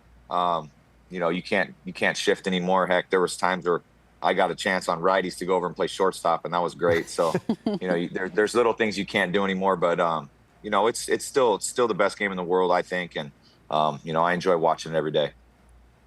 Alanna asked Pat. On that note, you don't when you go back and you talk with AC, man, it's not like, hey, you should do this. It's more like, man, how you been? How's the fam? But yeah, what do you think? We're managing on the side? We're yelling at him? Come on, man. Yeah. I think, knowing AC, he has his opinions, no doubt, but I feel like he's also open to other voices to be like, yo, Petey, what do you think about this? Or what do you think about that? I don't think he's going like, Dustin, what do I do? Like, I don't know what the hell is going on. I think he's like, we might try this guy here. What do you think about that? Yeah, I'll tell you what the hell's going on. It's about the players, man. Like, you watch the games and you see everything, but obviously in the big leagues, everyone's really good. Comes down to execution. It comes down to game plan. Some days you execute, some days you don't. And I mean, you look at the East right now. I mean, I think we're 18-18 and we're a game out or a game and a half out. So, it comes down to execution. It's a long year, and the teams that do it the most and execute the most and have the right approach, those are the teams that are there in the end. And the Red Sox are with Alex, are going to be there. We got a lot of young players in the system now. There's a lot to be, excited for in the future. So, I think Alex is going to do, what he does and get everybody where they need to be. I want to give both you and myself a big shout out for getting Alex Bregman to the Boston Red Sox. Good job by us on the recruiting trail. Are you doing this right now? Yeah, a little bit. Someone's gonna give me some credit for something, Alanna. What did you tell Breggy about Boston that he didn't already know, like as an opposing player? Obviously, he knows what it's like to play in the playoffs here. The Astros played in the postseason against the Red Sox 3 different times, so he knows what that's like. But what sort of things did you tell him to be like, hey, like this is where you want to be? No, I mean, when I was asked to make those calls, I just tell them the truth and my experience on playing in Boston. I'm not, I think at the end of the day, we're all grown men. Everyone has families. They make their own decisions. I could only give you my personal take on what my experience is like. And if you win in Boston, it's the best place in the world. You know what I mean? And it's challenging every day. They demand you to play hard. I just told them, my experiences and because I don't know anywhere else. It's not like I can be like, oh, well, it's different from Houston or, Tampa or New York. I don't know what it's like there. I could just tell you what I, experienced and it was all positive. So, I think he appreciated that. He was, we talked some numbers here and there, but it wasn't like, I said, listen, man, I'm not an agent. I'm not, I'm not writing checks. So I could just tell you what it's like in Boston. So, but it worked out. He's playing great. I think he's liking it. So hopefully, it continues for a long time. Dustin, we want to get hang on, Pap. We want to get the fans involved here. Casey Hudson is at our social media center, and she has a fan question for you. Go ahead, Case. All right, fans want to know what's one thing Dustin would change about the way the game is played now compared to when he was playing. What's one thing I would change? Mm-hmm. Ooh. Well, I'll tell you what I do love is I love the pitch clock because, man, when I was playing, we were playing those. Remember those Yankees games? Mm-hmm. They were like 5.5 hours long. I would have played another 8. I would have played another 8. Yeah, you're coming in to pitch at 1 a.m. I mean, I love them. Yeah, but I love the pitch clock. Today, I'm obviously a smaller player, and I like action. So, heck, even in my youth baseball teams, like we'll hit and run, we're running. I like action. So, I I prefer to see a bigger guy like David Ortiz, because he would do it. He would shoot a line drive the other way and set up himself for the rest of the series to get pitches in so he can drive the ball instead of trying to go deep every time and swinging and missing and punching out. Like, I want to see a more consistent approach offensively. That's what I believe in. And that's how you obviously and honestly beat teams later in the year too. When you wear their entire organization's pitching out, that's how you win the American League East, you know, and it starts from day one, your approach, the way you game plan, things like that. Now, I know teams do that, but obviously personnel has something to do with approach. So, but I just want to see more up tempo. The bigger bases are, those kind of pizza box-ish, but you know, that allows you to steal more bags and things like that. But yeah, I just want faster up tempo, more action. You know, that's my cup of tea. Putting at bats together is what you're basically saying, right? So putting one at bat together with the next one along with your next at bat, it's just like it's pitchers setting up hitters, same deal. Yeah, I mean it's kind of lineup connection, you know, and you know, you look at the teams that we were on that won our 07 team. We had a good assortment of guys who took pitches, and you know, you had me, Uke, JD Drew. You know, those guys were grinding at bats, longer at bats. David and Manny could do both. You know, they could hack, they could draw. Wait, who? JD Drew? Oh man, don't get him going. Hey, JD's getting on base 38% of the time. I'm cool with it, man. And then you have your hackers like Mikey Lowell. Hey, Coco if you Chris. get them up ready to play. And then you had Coco, Mikey Lowell, Julio Lugo. Those guys were swinging early in the count, but it all offset because, you know, I would never swing at the first pitch. Uke would never swing at the first pitch. Tech was more disciplined at times, more right-handed than left-handed. So if your lineup's connected like that and you're all, you know, kind of pulling in the same direction and kind of feeding off each other on which guys' strengths are and which guys' weaknesses are and things like that, you're going to be good for 162 games. And you know, shoot, I think we almost scored 900 runs that year. So, you know, when you have a lineup like that that's connected, you know, to where more I see lineups today, it's, you know, one game they'll score 15 runs and everything's great, and then you go 3 or 4 games scoring 2 or 1 or 0. You know, that part's tough. You know, so if you have a lineup that's connected, it's more slump proof, and you're able to win more games doing that. Petey, let me ask you this. With the club that's at 500 right now, 18-18, we were talking before you came on about identity. As a 500 club, what is your identity, and how important is it? Well, it's too early to tell. I mean, they're only 36 games in. So, you know, that part I mean, I always say, like, the first month, especially in Boston, it's cold, it's rainy, it's windy, it's a lot. You know what I mean? There's, you know, look at the first week of the season. They were ready to release, and they weren't ready to release him, but everyone's ready to, you know, get all over Raffy. It's like, guy's got 18 at bats. You know what I mean? You know, he does this in August. I don't even think anybody knows. Right. So I think everything's more magnified that first month, you know, record-wise for the team, at bats-wise. You look up at your average and you're hitting 210 or you're hitting 430. You know what I mean? So everything's more magnified. I think once they get to around the 90-game mark, you know, you start knowing what kind of team you have. You know what I mean? And knowing what kind of adjustments that you need to make going forward to be a team that can compete for a championship. You know, you can't do that in 35, 36, 40 games, not even 60 games. You know, their pitchers are still, you know, at the front part of their season. They're still building. They're still getting stronger. You know, so I'm kind of old school with let it play out and see what you got at that 100-game mark, and then we go from there. I mean, you were obviously a lead by example guy and a vocal leader. I feel like teams look for one or both in two different individuals. You were the same in one guy. A lot was made about the Red Sox need that guy. They went out and got Alex Bregman, comes from a winning culture. How important is that to a winning team to have a guy or multiple guys like that? You know, it's most important when you're struggling, you know, because everyone's looking for, you know, a guy that they can rely on to, one, either take the heat, or two, get you out of it. You know what I mean? And those are that's the part in Boston that's the toughest part. You know, there are times that, you know, it could be fair or unfair that You know, if you're one of the leaders of the team, you're gonna be placed blame on whether you're hitting 330 or you're hitting 230. It doesn't matter. You know, that's the way it goes there. That's why it's difficult to play, and that's why it's not for everyone. So, you know, he's going to be important, and a huge part. You know, when they hit tough times, and you know, 18 and 18 is not a tough time. They're just finding themselves, and once they get rolling, you know, they'll be fine. But you know, I think that's the hardest part in Boston, New York, and you know, LA, Chicago. When you're going bad, you know, there's one guy that they place blame on, and it doesn't matter what he's doing, but he's the face that has to take the heat. And luckily for me, we had multiple guys.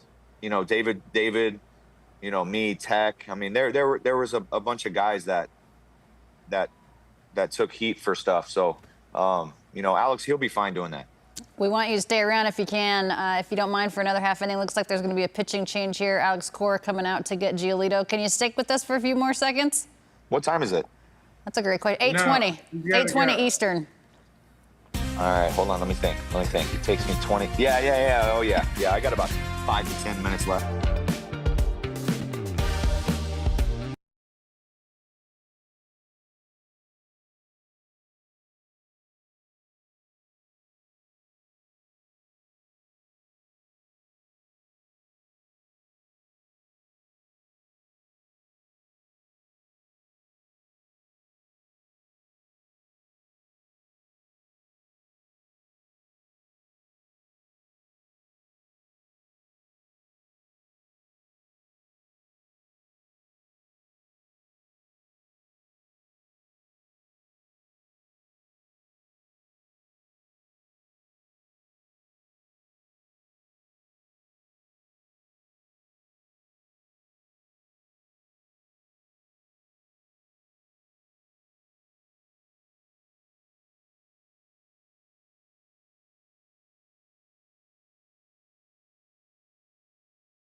Dustin, I want to ask you this. I know when you were coming up and practicing every day on your grind, you did a lot of swings off of a high tee. So much of the game today, we were talking about when Casey was asking you the difference in the game or what you would change. So much is about spin rate now. And you're around these kids learning about the game. What do you tell those kids that are listening to all of this? You know, whether it's exit velocity or spin rate or, you know, launch angle and all that stuff. Yeah, I mean, when I teach hitting, and I would do this if I was talking to a big leaguer. One, yeah, everyone's trying to spin balls past barrels and all this stuff. So as a hitter, to counteract that, you got to hit the ball where it's pitched. I see a lot of right-handed hitters, especially when they see a fastball away, they're trying to hook balls and elevate them. And you know how hard that is to do when they're throwing 97 miles an hour. It's basically impossible. And not to be mean, pitchers aren't very smart. The one time you throw a fastball away at 97 and someone hits an absolute rocket to the opposite field gap or right down the right field line, they're not going to throw you that pitch anymore, because all the data dorks are like, oh my gosh, he can cover that pitch. So what do? They stop throwing it there. It is what it is. It's common sense. All the numbers can say what they want. It's common sense. And pitchers are smart enough to do that. If Pap throws me a split and his best one, and I knife him to right, he's going to try to blow me away with heaters. It is what it is. So you have to work on your swing to be able to cover multiple zones, so all the pitch look quadrants, and you got to be able to cover hard off-speed pitch with a lot of sharp spin. It is what it is. So train your swing to do that. And guys are now training their swing for the weird thing is that I see, guys are training their swings to get more bat speed. I think that out of the top 10 OPS leaders last year, only 2 of them had the top bat speed. I think There was Luis Arias has the worst bat speed in baseball, and the guy flirts with 400 every year. You know who has another slower swing speed? Mookie Betts. How's he? I mean, he's not bad, right? I like him. He's not bad. Carrabis still can't get over that trade. Also very true. Yeah, Freddie Freeman's bat speed is not. So I think when you say bat speed, everybody thinks of it as like, oh, if you have lightning quick hands. No, Mookie Betts has some of the fastest hands in the world, but his bat is in the zone for a long time. So if your bat is in the zone a long time, what can you do? You can cover a lot of quadrants of the strike zone. So that's why he can hit every pitch. So I think hitters, like the smart ones, they'll hit forever. Mookie's going to hit till he's 39 years old, and then he's going to go back to Nashville and do it and bowl. You know what I mean? Freddie's going to hit until he's 39 years old because they understand how to cover certain quadrants. And you do that. It's not bat speed, it's bat lag. You lag your bat through the zone in the proper places, and you're able to cover each pitch. And then they obviously hit off instinct, and they're smart. If you covered this pitch earlier in the game, you're going to get this pitch later in the game. So, all right, Dustin, we could listen to you talk about baseball forever. Thanks so much. We'll talk to you soon. Guys, you're the bomb. Thanks. See you, Pat. Hey, go work on your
All right, big thanks to Dustin Pedroia. We could listen to him talk forever about baseball. Him and Pap, so knowledgeable. Obviously, Jared as well.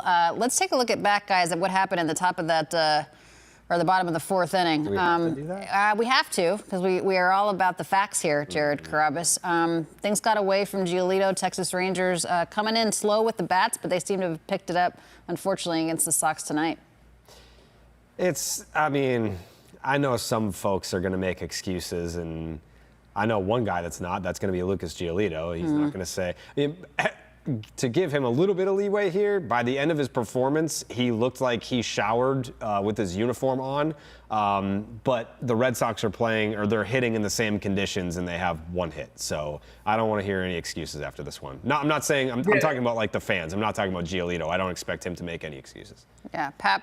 Yeah, there's not going to be any excuses. I mean, you know, these games you got to play through them. But to me, there was the execution factor for Giolito tonight was not there. Number one, your 0-2 execution wasn't there for him. We just saw him giving up 0-2 hit right there, and we sack fly on another 0-2 pitch. But his changeup was not down in the zone. He left his changeup up in that inning.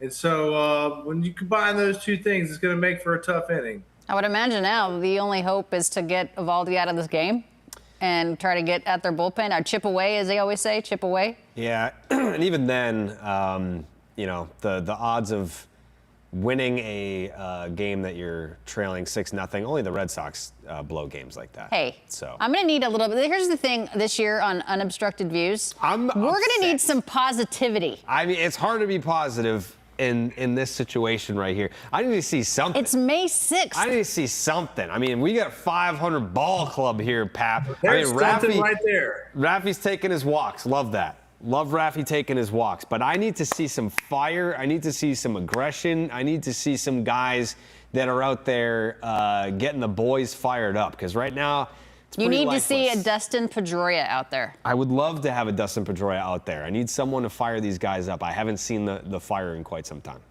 Pap, Well, who's that guy? Who needs to be that guy on this team? It's Breggy. It's got to be Jaron Duran. Okay. Oh, Jesus. It's got Alanna. It has to be Jaron Duran. To me, with this team doesn't go. If JD don't go, this team don't go. You know, I'm watching Bregman right now. Yeah, great. But to me, it's all about JD. If JD goes, they go. And, you know, sometimes you got to get in somebody's face and say, hey, like, this isn't our brand of baseball. But I don't think it's that time right now. They're just going through a tough little skid. And look, at the end of the day, I believe they have the players in this clubhouse to figure it out and to get the trains back on the track. So why JD and not AB? Why Jared Duran over Alex Bregman as far as your guy that that needs to be the next Dustin Pedroia? Well, I'll tell you why, Alanna. I kind of made this mistake myself when I went to the Nationals. I wasn't there long enough, and I got into it with Bryce. And it was just, you don't say. Yeah. Well, you know, look, at the end of the day, there's no other player that I root harder for than Bryce. I'll be totally honest with you. And the man has become an absolute leader and stud in his own right. But it's just because he's been there. And he's been here and he knows every single place. He's already had a season with most of these guys, so he knows what makes these guys – tick. He knows what he can say to these guys, so he just knows a little bit more. And it's just he hasn't been there long enough. That's what I can say. Oh, I agree with you 1,000%. I think where Bregman brings the most value, obviously, he's been there, he's done that, he's won, he has 2 championships. If you only want to count one, that's fine. But I think where he brings a tremendous amount of value is where he's helping the younger guys. I don't think he needs to go up to guys that have been here for a certain amount of years and give a rah-rah speech or anything like that. But him just simply being around in spring training for the Roman Anthonys, the Christian Campbells, the Marcelo Myers, they've all spoken so highly of the impact that he already made just in those few weeks of being like, hey, I'll go on the bus with you for the road trips. I don't care that I'm a veteran making $40 million and I don't have to be here for that, but that's part of why I'm getting paid. It's not to go out there and play the regular season games and the postseason games. It's to help out the next generation. That's a big piece of why he was so needed in this organization. But to Pap's point, that was kind of a concern that I had, and it was an intriguing part of the puzzle where I would have asked that question of Breggy, being like, is it weird to kind of come into, and I think we did. When we interviewed him on the podcast, I'm pretty sure we kind of delved into that a little bit of, is it weird to kind of come to a brand new team and be like, I'm the guy? Some guys can do that. That's got to be pretty personality driven too, right? I mean, either not everybody wants to be a role model, if you will. Not everybody wants to be a leader. Some guys do it by example, and some guys are, much more like get on the chair, flip the table over, rah-rah guys. I mean, it's very personality based, is it not? Well, he's a baseball rat. Yep, no question. It basically boils down to, Devers is not that kind of guy. AB is, JD is, but JD has been there. AB is taking his role in with his young guys. But, at the end of the day, in this game right here, they're going to have to, play station to station baseball in order to get back in this, because right now Evaldi smells blood. And there's blood in the water. When you give a pitcher a 6-run lead like this, it's hard to come back against guys like Evaldi. I would think even a 3-run cushion with a guy like Eovaldi's enough. 6 is seems insurmountable, but again, positivity on the show. Mm-hmm. I'm gonna say that they've got. So you're saying there's a chance? I don't know that I'm saying that there's a chance. I think also the element or the factor that he's more than comfortable pitching here. Mm-hmm. You know, like this is a team that he's already dominated this season, and this is a ballpark that he's very familiar with. He knows he's a legend here. You know, he can go out there. The fans aren't going to boo him for being in a different uniform. He's probably going to get a standing ovation when he gets taken out of the game. So, yeah, it's going to be very tough to come back against a guy like Nathan Eovaldi given all the circumstances here. So. I mean, that was an unbelievable performance in 2018. I was there. I was too, but on the other side. Yeah, that's true. But that was incredible, what he was able to do in relief. There's your guy, Pap. Yeah, there he is, man. You know, I don't know if y'all have watched a lot of the Netflix shows, but I think this guy right here, too, will also be up for a Roberto Clemente Award this year. Absolutely. All right, much more to come. TC and Jim Rice joining us next.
All right, we welcome you back here to Unobstructed Views, presented by Blue Moon. Alanna Rizzo, Jonathan Papelbon, Jared Carrabis.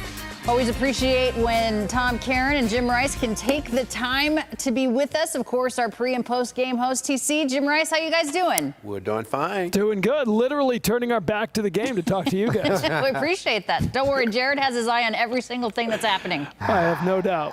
I'm furious, TC. I mean, it's a bad inning. It's a bad inning. Yeah, it's not great. Let me ask Jim Rice, the Hall of Famer, this question. You know, when you're out there and you see your guy getting taken to the woodshed, like we just saw with Lucas Giolito, how much of that, like, you know, when you're standing out there seeing that happen to your guy, how much do you want to, like, go up to him in the dugout after and just put a hand on his shoulder and say, you know, we got your back? Even if you don't necessarily mean it in a 6-0 ball game, you're a guy that's hitting balls over the flagpole. You have the ability to kind of get the offense going. Are you going to your starter after a rough day at the office like that? Well, I didn't have to because all my starters were, you know, older. So I could tell them what to do. They're older than me. But the thing about it, you're going to have days like that. I could be 0 for 14, 0 for 15. Is he going to come and do the same thing to me? So I think you wait until the next day. Say, hey, man, I got you the next time. Even though I may have had 4 hits or 2 hits or a couple of RBIs, hey, I didn't get you enough RBIs. So those are the things you try to push confidence back in him. Do you talk about it, though, in a way that there's still a lot of game left in this one? I mean, we're here in the top of the 5th. Is this just a matter, guys, of just, chipping away, or you just hope to get Eovaldi out of the game? Well, you want to chip away, but still you got to go as a team. I mean, you can go out there and get 3 hits, but your other teammate's not getting any hits, not going to do any good. You got to pull together. But the problem is, Eovaldi's been so good this year, and he's got no run support at all. I mean, they've got 6 runs in the game he's pitching. There hadn't been 6 runs scored by the Rangers in the time he's been on the mound over the last 7 games. Wow. I mean, it's been insane. He's gotten 1.9 runs a game of support, and he's still been dealing. I heard you guys just before the end of the break. I mean, you'd love to see them chip away, but Eovaldi's been waiting for a day like this. Well, you got Eovaldi like that. You know, of course, we lost one of my best friends, Louis Tion. You had Roger Clemens. Those guys walk out and say, hey, man, I only need 2 runs today. I only need 1 run today. Pap, when you was there, you probably said the same. Hey, guys, give me 2. I got this. And that's what it's all about. You just got to pick each other up. I just wanted to give me 1 to get me in the game, Jim. But, I mean, look, at the end of the day, man, these cats, the top of the lineup ain't hitting, man. You got your top 5 guys in the lineup are going offers. You can't have that happen. I think the other day we talked about what it was like 1 for 20 something. I mean, it was 0 for 19 or something like that the other day. I think when Adam was here, we had like 0 for 19. With runners in scoring position. Just plate appearance. Yeah. We had runners in scoring position was even worse. Yeah, Pap, I got a question for you. I mean, you see Giolito struggle out there, and he's a fastball changeup guy. You know, we talk so much about starters needing a 3rd pitch, a 3rd look, bend something to give him a different look. Does he got to go to that 3rd pitch a little more when he's running into that? Well, Tom, yeah, he tried to, but he ain't have a 3rd pitch either. He barely had 1 pitch tonight. I mean, he had the changeup was up in the strike zone all day long, and secondly, he couldn't locate his fastball. And way too many 0-2 hits for me, man. When you got a guy 0-2, you got to, in this league, you got to be able to put him away. And if you can't put him away, you can't pitch in this level. We had a series, all the damage was done, 2 outs?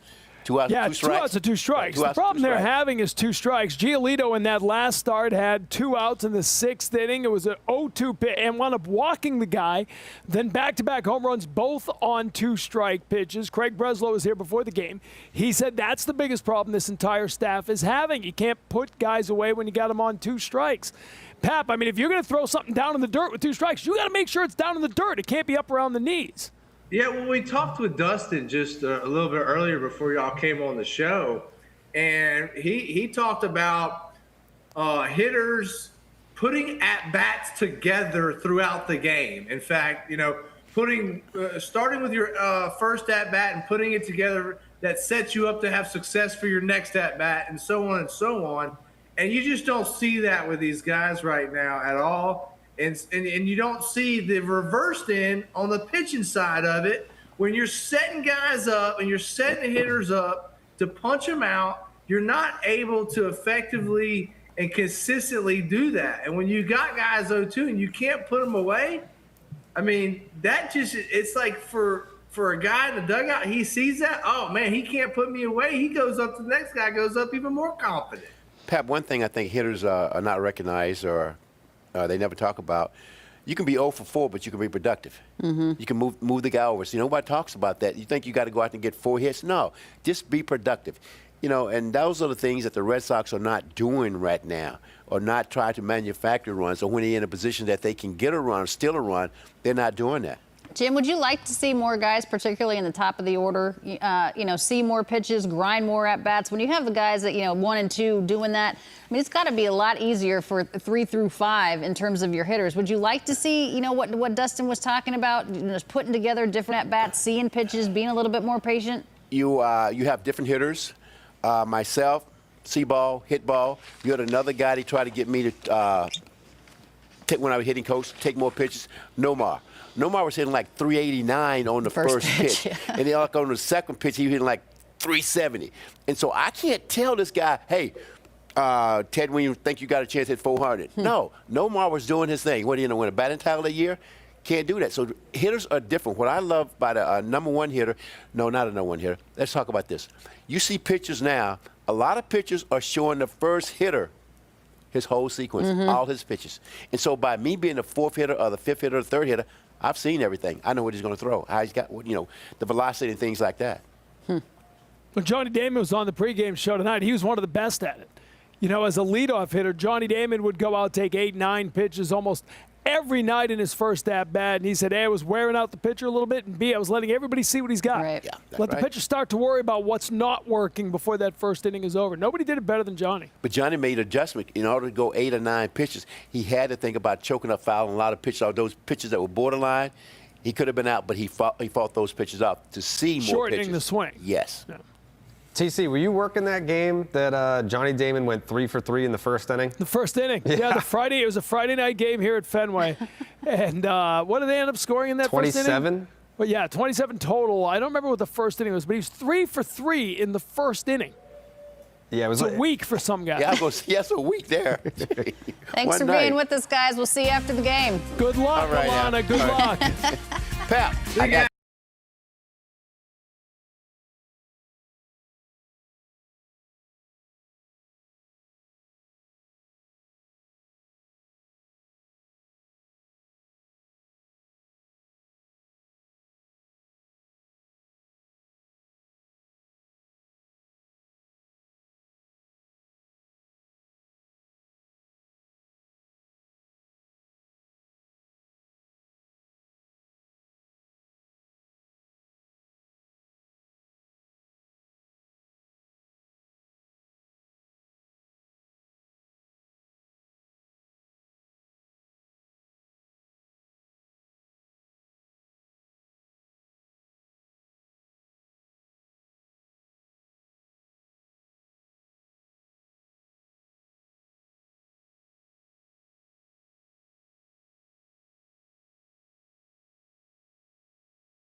All right, we welcome you back. I am still convinced that Trevor Story has yet to show Boston fans what he is capable of. Had the opportunity to cover him when he was with Colorado, and there's still a lot in that bat, Jared Carrabis. I promised you that. But before we get into that, let's send it over to Casey Hudson, who has some questions, if you will, Casey, some icebreakers. Yeah, since it's the first Unobstructed Views Red Sox version of the season, it's time to get to know the squad a little bit better. So I got to know this one. Of course, y'all know by now I'm a Florida girl. What is your favorite ballpark that you've ever been to? Pap, for you, it's going to be where you played, but Alanna, I'll let you get this one started. For me, hands down, PNC in Pittsburgh. Ooh. It's an absolutely gorgeous ballpark. Now, if you're doing the game up in the press box, in the booth, you might as well be in the clouds. I mean, it is a very, like there and Nationals DC, Park. yeah.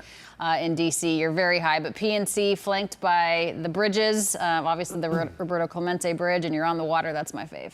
I made a reaction there. I saw your face do something as if you didn't agree. Surprises that Casey, that surprised me. I saw it all over your face. Where was your favorite place to play, or maybe go watch growing up? Well, for me, my favorite place, man, L.A., baby. I mean, you can't beat L.A. Dodger Stadium? The weather, man, it's best. I don't care if it's Dodger Stadium or Anaheim Stadium, either one. I just love being in L.A., man. I love the vibe out there. The beautiful weather. California is the most agricultural state that we have, so you gotta love Cali, you know. It seems fitting. You've got the garden. You like to surf. I'm surprised that you're not living out in the West Coast, considering all things. Jared, what do you got on the bucket list when it comes to ballparks? I mean, I've been to I've been to 25 and I still have 7 active remaining. I haven't been to San Francisco, which everyone says is the best one. Nope. I like, and this is not even just playing into you, I like Coors. That's probably my number one. I like a ballpark that you can walk the entire circumference of and still watch the game. And you can do that in Denver. If you're out in like right center, the view of like the Rocky Mountains, it's awesome. They've got like that little clubhouse. It's almost like people in Denver will buy a ticket to the game just to go hang out in that area. They don't even like watch baseball. That's fine because there's nothing to watch. Yeah, I mean, So. especially nowadays. But yeah, no, it's a real. Denver's like a sneaky cool city too. I feel like everyone thinks of Denver, Colorado, and they're like, yeah, no, it's freezing. No, actually, the summers are really nice in Denver. I was born and raised there in Colorado, so I know that park very well. Big fan. The area is a vibe, and they have a really cool piano bar. What is it, Howling at the Moon or something like that? Yeah. That's changed names about 25 times, but yes. Doesn't surprise me. I was out there a while ago. Now, moving on to another icebreaker, we've got favorite major league city. Where would you go with this one, Alanna? I like big cities, but it has to be, I prefer warmth. I love warm weather. So Chicago in the summer, I will absolutely take that. New York in the summer, obviously Boston in the summer is wonderful. Yeah, warm weather, big city. Warm weather, big Interesting. city. Jared, what do you got? Pap, what do you got? Man, you know what? This sounds weird, but I'm going Tampa, man. I'm going Tampa Yes. Bay. Tampa? Thank you, Pat.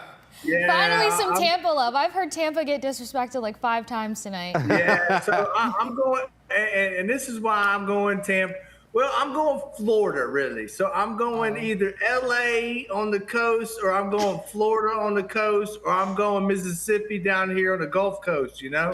So I like to fish, and I can't tell you how many nights I've been in either Miami or Tampa, tarpon fishing after games till like 3, 4 o'clock in the morning out in the boat. You know, I just love doing stuff like that.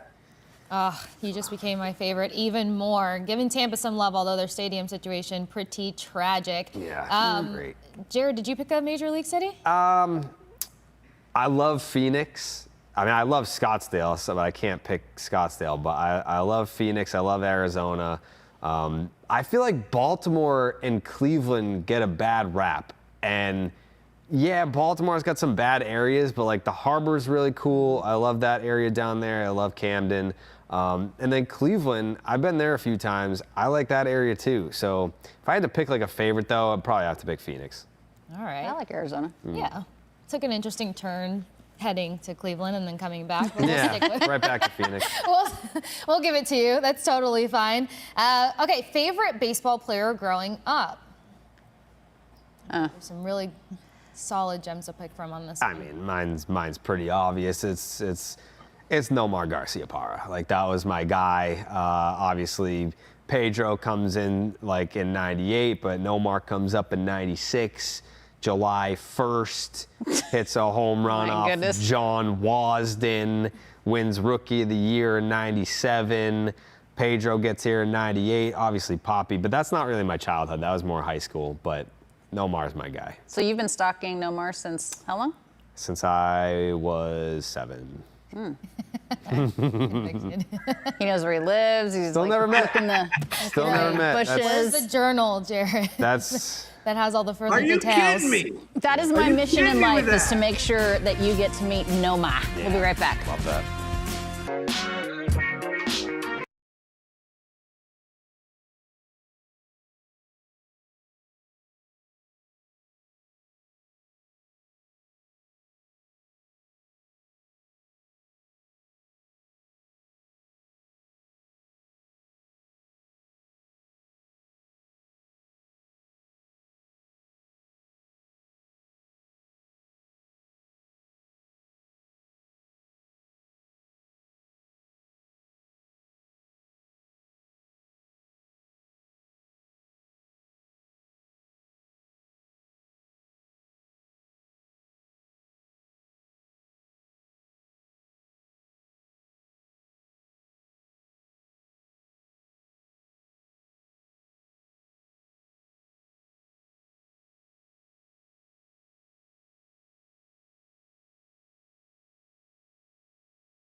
We welcome you back. Jonathan Papelbon has something to say about this final out of the inning. Pap, what were you saying?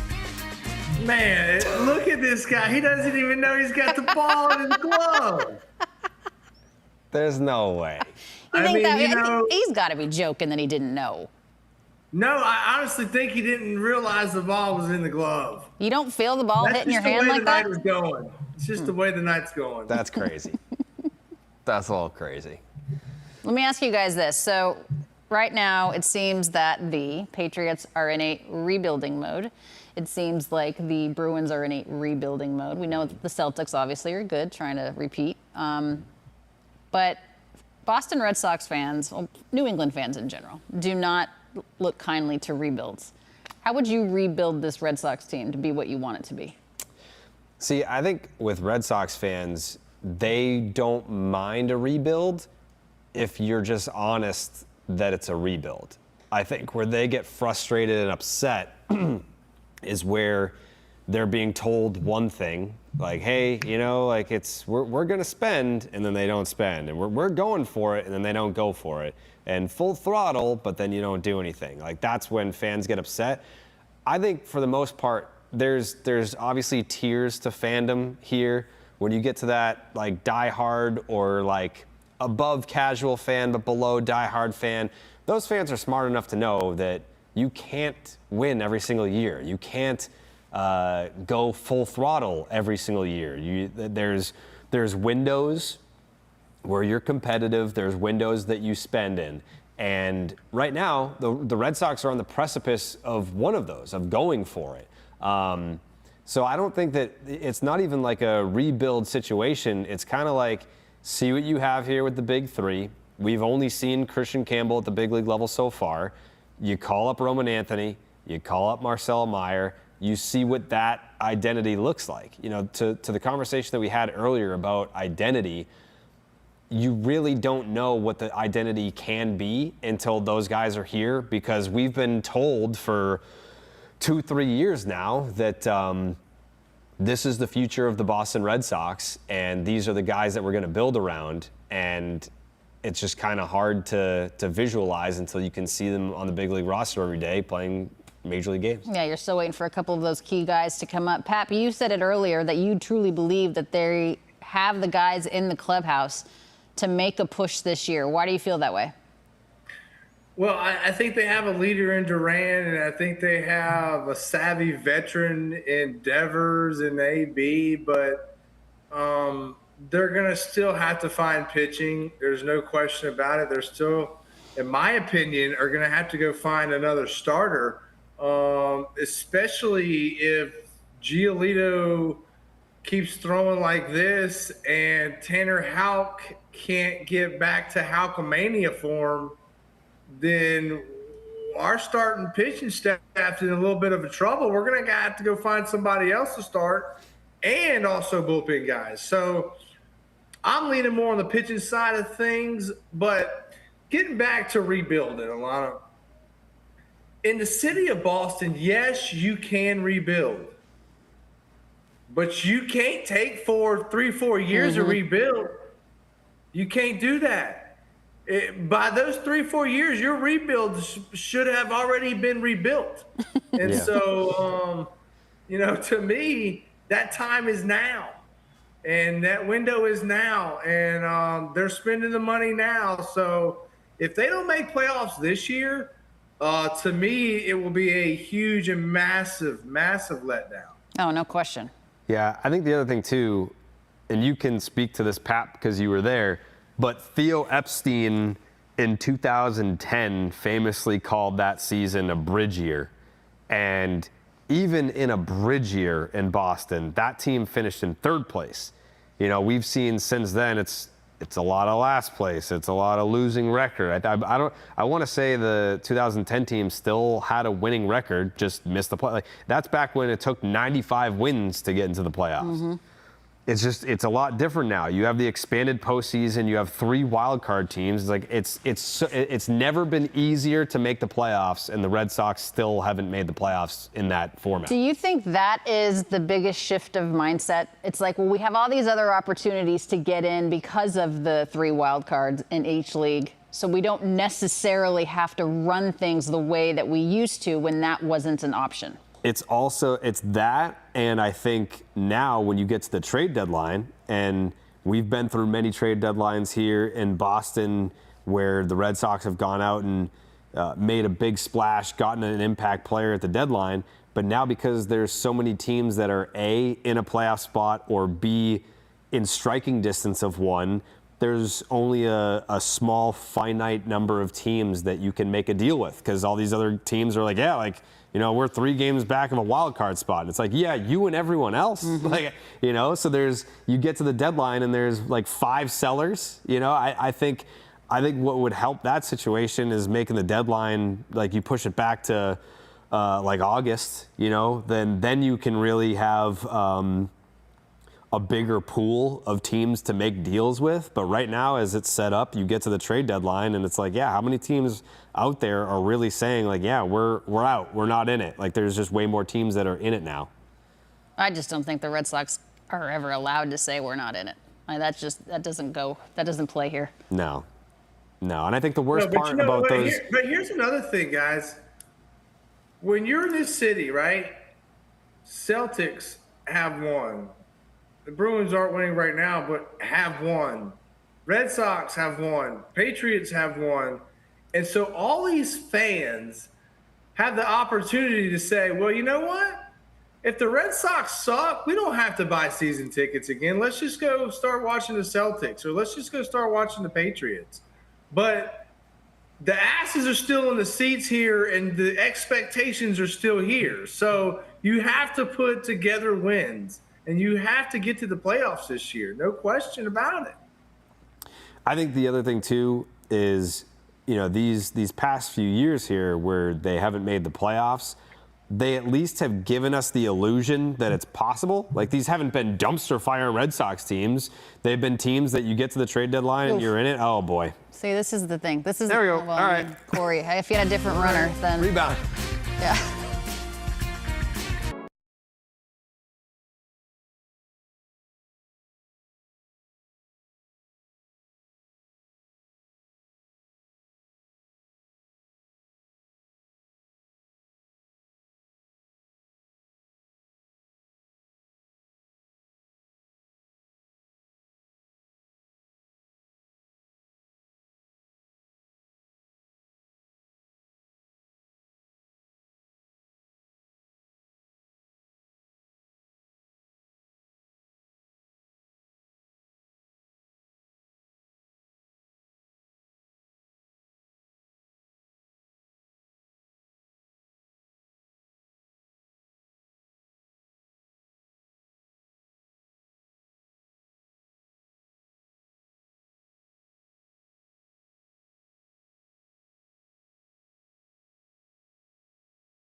So we were talking about it earlier, guys, that apparently Jonathan Papelbon not only is a World Series champion, but apparently he is a World Series gardener. If you take a look at some of the stuff that Pap is creating, look at this. We've got a full-blown salad, all of the veggies. I think there's some potatoes. I mean, he's a master gardener, everybody. How did you get into this, by the way? So after I retired, there's my chickens, summer chickens. I I got some Buckeye chickens. Well, we get into that later. But anyway, I got into it because, you know, Alanna, I'm really kind of fiery kind of guy. I got to always kind of be doing stuff. And so I really wanted to start going into baseball and doing kind of NESN stuff as soon as I retired. But my wife was like, no, we had just had, I have a 6-year-old. So we had just had a baby. And my wife was like, please just stay home for like 2.5, 3 years. So we agreed on 3 years. I'm at home. I'm doing nothing. So I said, oh, dear God, I'm going to have to stay in the house 24/7. I better find something to do. So it was gardening and chickens, and it became like this horticultural obsession of mine. I'm actually really big into flowers. I get all of my bulbs from Holland, and I competitively grow flowers as well. You competitively grow them? Yeah. I have some special bulbs that I grow, but you know, it just came like something that like I had to have something to do when I retired, but now thank God I have NESN, and so it keeps me busy. I'm glad that we could give you something to do. I'm a big fan of tulips. Those are from Holland, so please send me some tulips. All right, so this was the off-season stuff that you've been working on. This past weekend, I cut my trip to the Kentucky Derby short to come and do our first show. But I went to the Derby. I'm a huge fan of animals, and this is Joe Torre's former horse, Game On Dude, who never won the Derby, but won a bunch of different races in California. Big Derby guy, big horse guy, Joe Torre. There's me and my husband, Chris, who played 14 years in the show, Chris Iannetta. That was us at the Derby. And yeah, our friends that went, that was Oaks. So I don't know if you know, on Friday, Oaks is all pink because it's honoring those that have been, you know, breast cancer survivors. So people try to wear pink on Friday for Oaks, and then Derby is whatever goes. Pap, you would love. Too? What's that? Chris loves the horses too? No, Chris doesn't care. We went to the retired horse farm, and then I went to Louisville Slugger as well. So we saw the bats, the way that they make those. Chris's name is on the wall because he had a contract with Louisville Slugger, so that was kind of cool too. So, and then you, Carrabis, just came back from foggy London town. What was that about? It was my dad's 70th birthday extravaganza in the UK. We did, there he is, that's at the Jimi Hendrix Museum, which is his old flat in London. So cool. Got a picture with his guitar there. They have all of this. Was a Section 10 fan in London who happened to be looking out the window as I was walking down his street and just yelled out the window, came down and had me sign a baseball. I believe his name was Ruben. Shout out to Ruben. I mean, that's insane. What are the odds? But that's not even the craziest story of your trip to London. If you think that is hard to believe in terms of the odds, how about your encounter with your one of your favorite rock stars? I mean, I'm a huge Pink Floyd fan. I was just walking down the street, and David Gilmour just walked right past me, and I didn't ask him for a picture. I just kind of tried to hunt him down, and I was like, Mr. Gilmour, can I show you my Pink Floyd tattoos? And he was like, no, and kept walking. That was it. I was like, I appreciate that. Wait. David Gilmour, for real? You just ran into him? Swear to God, he was just walking down the street, walking his dog, like right by the Sherlock Holmes Museum or whatever it is. Dang, dude. I was walking down the street. Cool, he turned the corner, walked right past me. And could not have cared less to have met Jared Carrabis and see the tattoo. Nope, couldn't care less. Big leagued him. He big time big leagued me. It's all right. I love that. This is me at Strawberry Field, which was cool. Yeah. Yep. Very exciting. We obviously did the Abbey Road recreation picture with my family. So they say don't meet your heroes, and I know that you'd love to meet Nomar, but other than Nomar and David Gilmour, is there any, but that's it? Those are the two? I've met all my heroes now after that, besides Nomar. I've met, obviously, I met Poppy. I've met CM Punk. I've met Kane, the wrestler. I've interviewed Corey Taylor, lead singer of Slipknot, and then I just met David Gilmour. So I don't. Okay, so I don't Nomar's know. it. That's really it. After Nomar, I'm good to go. All right, Pap. What met about Jonathan Papelbon? I mean, that's a big one. Yep. That's a big one. Pap, what about you? Who have you not met that you'd love to meet? There you go, Breggy.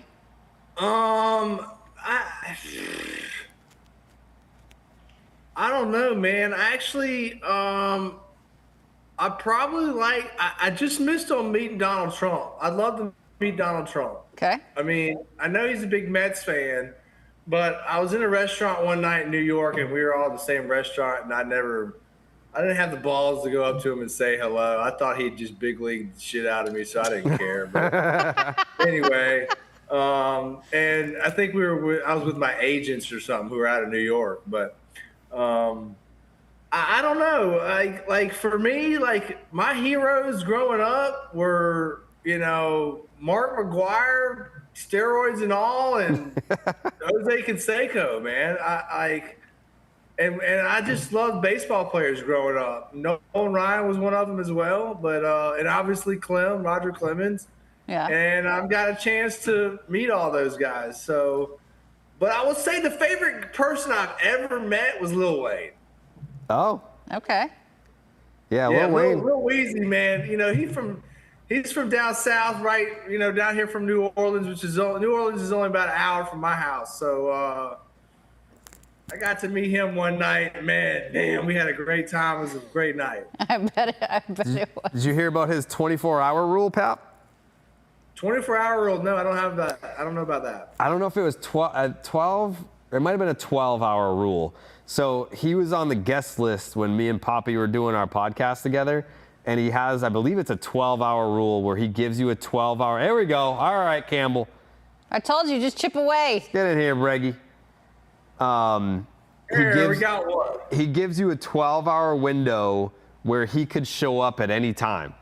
So it's like So you're just sitting there waiting for him? Yes. So it's like, all right, you have an interview with Lil Wayne. It's 9 a.m. to 9 p.m. He could show up at 8 p.m. And like you just have to Or be he sitting could there. show up at 8:59. Right. Yep. And Oh, no, it wasn't like that for me. I just happened I'm to sure it wasn't. No, I just happened to meet him in a club in Miami. That was it. Yeah. Do you have any heroes that you've met? Yeah, I mean, there's been certainly people that I've wanted to meet in the past that, I mean, I'm a big country music fan. So now if I could meet Morgan Wallen, I'd be over the moon. Yeah. That would be great. So Morgan Wallen playing Fenway. I went to see him at Fenway a couple years ago. And I was there. I was too, but I'm sure you had much better seats. I'm going to see him this August at Gillette. That'd be cool. So that's good. Yeah, so I'd love to see. Gillette is awesome. Have you been to Gillette for a concert before yet? I have. I saw Bruce Springsteen at Gillette. Yeah. Oh, man. What is it with all the baseball reporters like in Bruce Springsteen? What is that? Beat writers do. I don't know. Like, I'm not a huge Bruce Springsteen fan, but I had the opportunity to go at the last minute with my neighbors. The McNiffs. Shout out to the McNiffs for giving us free tickets. Yeah, it was fun. So Morgan Wallen. Yeah, I just love country music. Okay. There you go. Oh, my God. My goodness. Wyatt Langford. What a catch. All right. They got one on the board.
Heck of a catch by Wyatt Langford to end the 6th inning for the Sox. That would have been a nice opportunity there, Jared, to get back in this thing. But they got one, could have been two. It should have been two. It should have been two, in my personal opinion. It's just my yeah, and you know what? Here's the thing is, too, is like you see, like this is not one thing that just pisses me off. I need to vent for a second here. Please. But Go for it. Please do. I mean, the outfield of Fenway Park is not easy to play at all, right? But yet you see other teams come in here and play the outfield like they've been, like it's their home field. I don't get it, man. I really don't get it. So, I mean, I guess it's not like they're taking. It's not like they're taking early work out there and like running routes in the outfield when they come out for BP. No. I mean, that's not how they're shagging. So do they just get lucky? I mean, maybe. I mean, they just. Fenway hasn't changed in over 100 years. Maybe they just got used to it over the year. I don't know. But it do be happening. Pap, what's your favorite European city? I'm gonna be honest with you, Alanna. I've not been to Europe yet. Oh, really? Yeah. So there's a little backstory to this. Like, me and my wife, we don't really travel abroad. We don't do the whole go abroad thing. You know, we love the U.S. You know, I just try to stay in the U.S. where, you know, I can get me some McDonald's when I need me some McDonald's or something. Yeah. They have McDonald's in Europe. It tastes different, though, Pat. The McDonald's in Europe, it doesn't taste the same. Yeah, see, you know what I'm saying? So we really did. It all stems back to on my wedding when we got married. We went on the the honeymoon. We went on a honeymoon. Okay. And we went to this crazy island like near Dominican. I don't like in between St. Lucia or started with an A. I don't even remember what the damn country was. And it was one of those another thing I'll never do is all-inclusive. Yeah, that's resort. a racket because the alcohol's watered down, the food's terrible. All-inclusive is a it was joke. Terrible. My wife ate nothing but French fries for 7 days. And so we just I was supposed to have this really nice villa overlooking the ocean.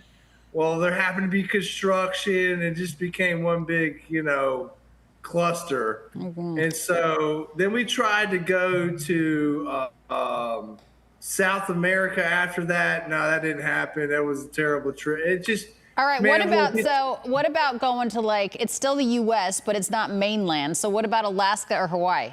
Hawaii's fantastic. Go to Maui. No, I've been to Hawaii. No, look, see, I've been to Hawaii, and then it took. You gotta look, man. I've been to Hawaii with 3 kids in Disney World and the Pedroias. We all actually went together, and it just turned into a terrible trip. Okay.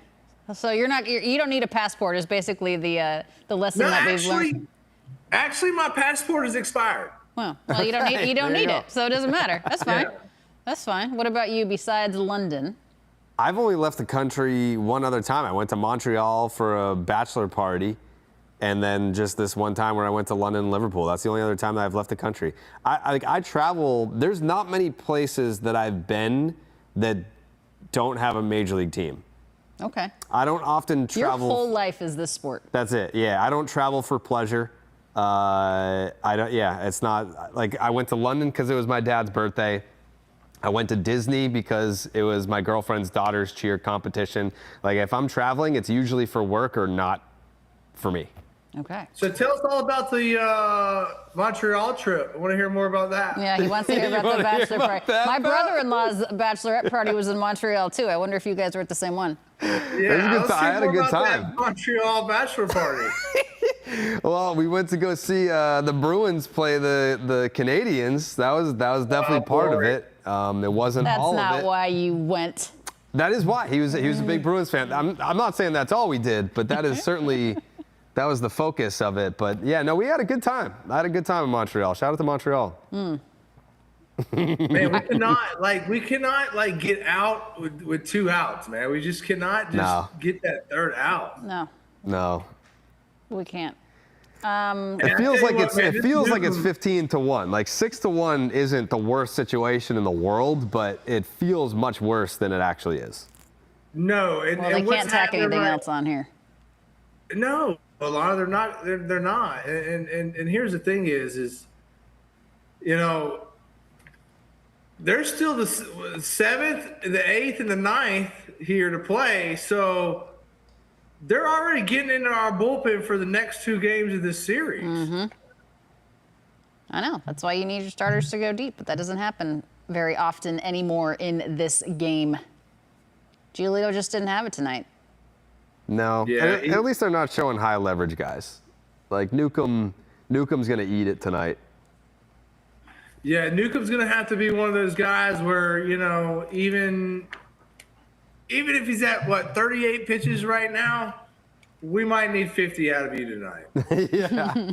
Which is fine because he's stretched out. He's stretched out. Like, yes, he's in the bullpen now, but he's stretched out as a starter. And you also had the off day yesterday. So, yeah, just give it to be able to give your guys an extra day, a couple extra days rest. Like, yeah, there's a lot of value in that. Since we're still talking a little bit of the icebreaker question, what do you think is the best play, the best situation in baseball? Most exciting? Mm-hmm. Well, we'll have to find that out. Think about that for a minute.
All right, so we were talking about other things in baseball, perhaps the most exciting play to you. What is that for you? I think it kind of depends on who you ask. I feel like the correct answer is a straight steal of home. Mm-hmm. I feel like if it's not the most obvious answer, the straight steal of home, I feel like there is like the defensive equivalent of a walk-off home run. If you make a sick diving catch and it ends the game, and it's a play where it's threatening a lead change or tying the game or something like that, if you're actually saving the game to record the final out of a game, I think that's pretty cool. Yeah, I always ask players that, what would they rather have, a game-winning home run or a game-winning defensive play to stop the other team from scoring? Pap, what about you? What do you think is the most exciting play in this great game? Alanna, I got to go with a punch out with the bases loaded to win the game. Mm-hmm. I mean, I don't think it gets any bigger. I mean, all the fans are on their feet. They want the strikeout and bases are loaded, 1-run game.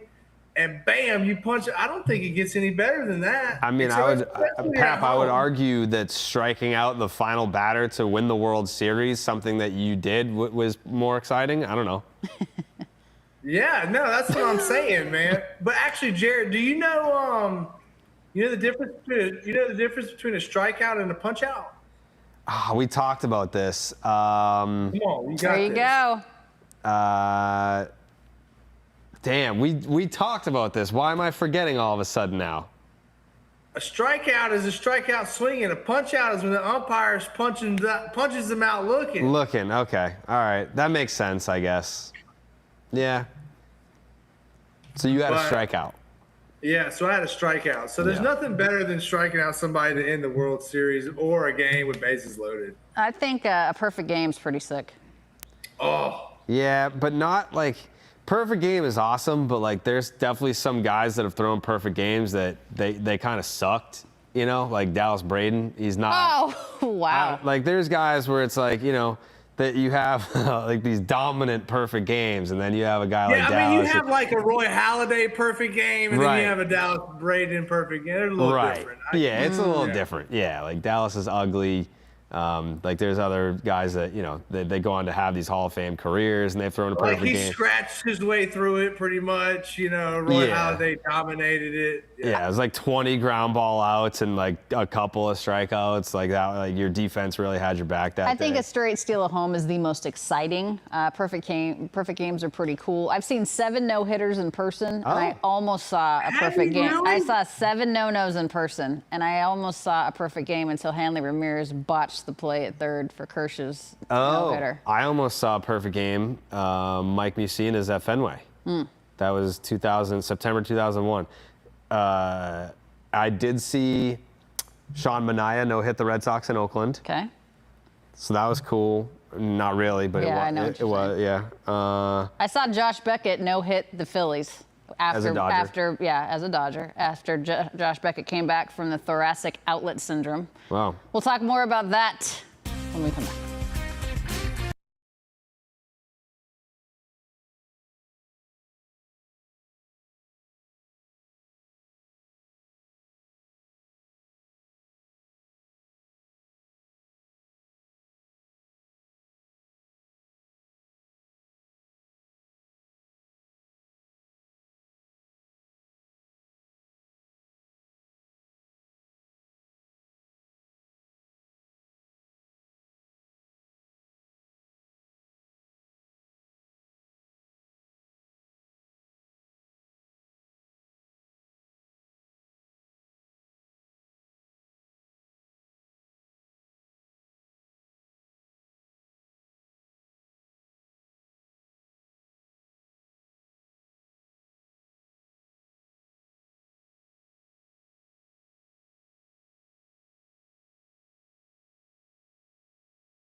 My man, maybe this dude's going to Morgan Wallen with me on August 22nd. Could be. Could be. Let's go. A little boob scoot boogie. Let's go. I love it.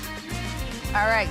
Casey's back with us talking some social media, if you will. And Casey, apparently there was somebody behind in the stands when that bat landed right in front of him.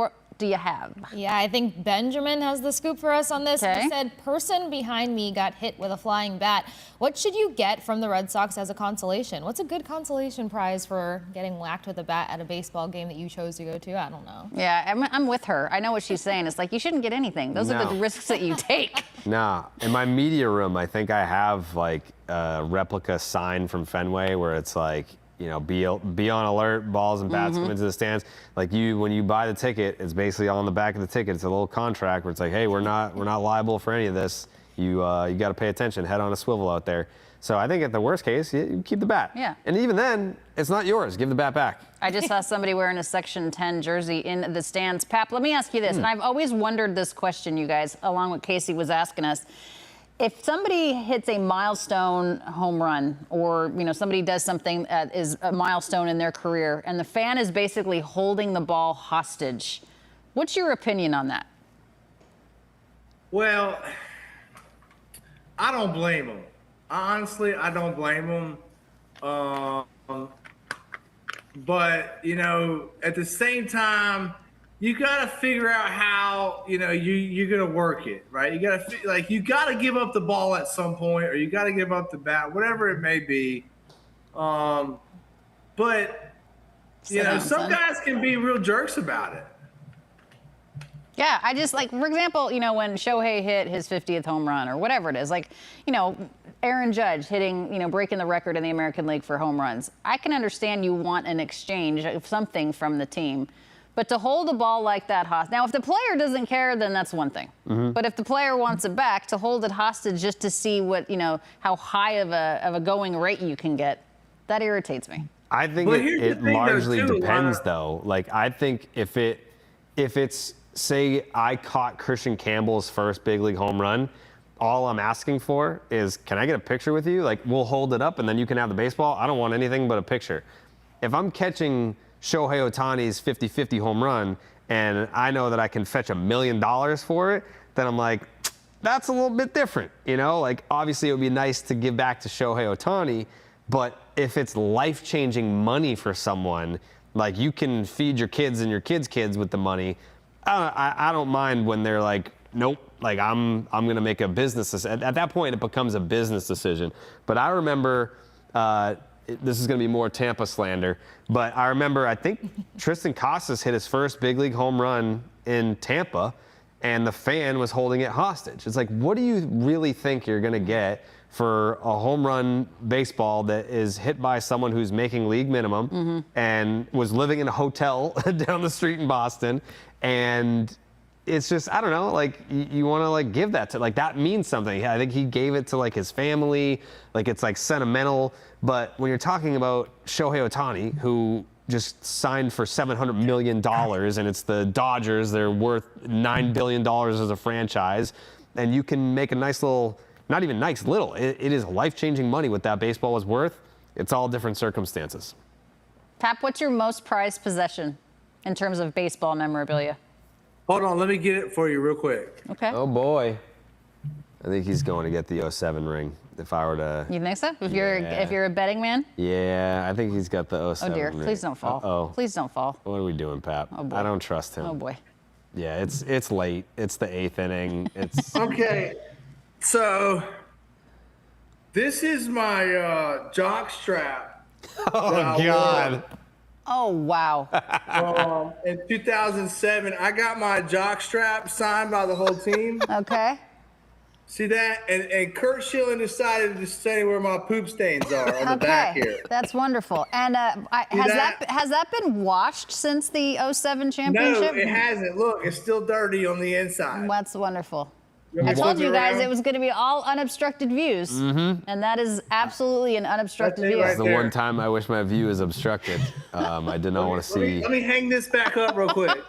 Please do. Thank you. Skid marks. Oh my goodness. Yeah. But you know what? That's not what I thought you were going to get. There's only one of those that exists. That's very true. There's only one Jonathan Papelbon, too, I tell you. Yeah. All right, so the 07 ring is what you thought he was going to get. Yeah. The 07 jockstrap, I did not have that on our bingo card. I didn't know that he owned that. No, I didn't know that was a thing. I feel like that's That's very nice. So after you win the World Series, you put you put a couple items of what you want, just your teammates to sign. Mm-hmm. And I literally, the game was over, and I was just down to nothing but my jock strap. So I was just like, all right, here you go. Let's just sign it. They signed it while you were wearing it? No, I had to take it off. I took it off. Thank goodness. That's fair. Yeah, that's fair. Thank goodness. I thought we were really going off the rails here. No. That's a good pick. That's a good pick, Pap. I like that. Well, what about you? What about you? Me? What's your favorite piece of memorabilia? I got an 18 ring, so that's probably number one. And number two was a book given to me by Jonathan Papelbon before we did episode 1 of Unobstructed Views. It's I actually have to have you sign that book, by the way, Pap. Okay. Are you being serious? Yeah, no, he did. He did. I don't know that I can repeat the title of the book on NESN. No, it's a family show. Yeah, family but program. I mean, it's one of my prized possessions. It's one of my favorite things. It's a great read. It's a great It's a read. great read. Yeah, I got it right in my podcast studio. Yeah, yep. Did you get the 18 ring as a broadcaster or as a fan? As a super fan. Oh, as a super fan. Yes, I got it as a super fan. Yeah, they had, I think it was 119. It was like, it represented the number of wins that they had. So they won 108 games and then all the playoff games. So yeah, it was 119 rings that they gave to like fans. That's very cool. Yeah. That's a very nice I made gesture. the cut. That's, well, yeah, Yeah. you should. You are the super fan. That's me. That's a nice gesture. I have a signed Sandy Koufax jersey that I got for my husband for one of his birthdays. And Sandy is a very private person. So I was very grateful and gracious. He was very gracious to do that for me for Chris's birthday. The fire alarm's going off at Fenway. Yeah, by I the noticed. way. I was wondering what was going on. It's been one of those Yeah, nights. I've set that fire alarm off before. Oh, how'd you do that? We made a pot. Well, we made a pot. Can't really, yeah, you probably couldn't. You probably don't say it. Don't tell us. Yeah. Tell us off the air. I The have bomb squad got called. I'll tell you that much. I have when Kershaw threw his no-hitter. Oh, here we go. Please remain calm as we investigate the source of the alarm. Well, it's not Pap because he's not there. No. Yeah, it's not me. It's not me. Man, it's been a night. Rain delays, fire alarms. Kershaw no-hitter. Sign something for me. That's cool. Beckett no-hitter. Sign something. I've heard Kirsch is an all-time great teammate. He's amazing. First ballot Hall of Famer, no doubt. We'll be right back.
On this date in history, pretty special day for Kerry Wood. What was it, 18 years ago?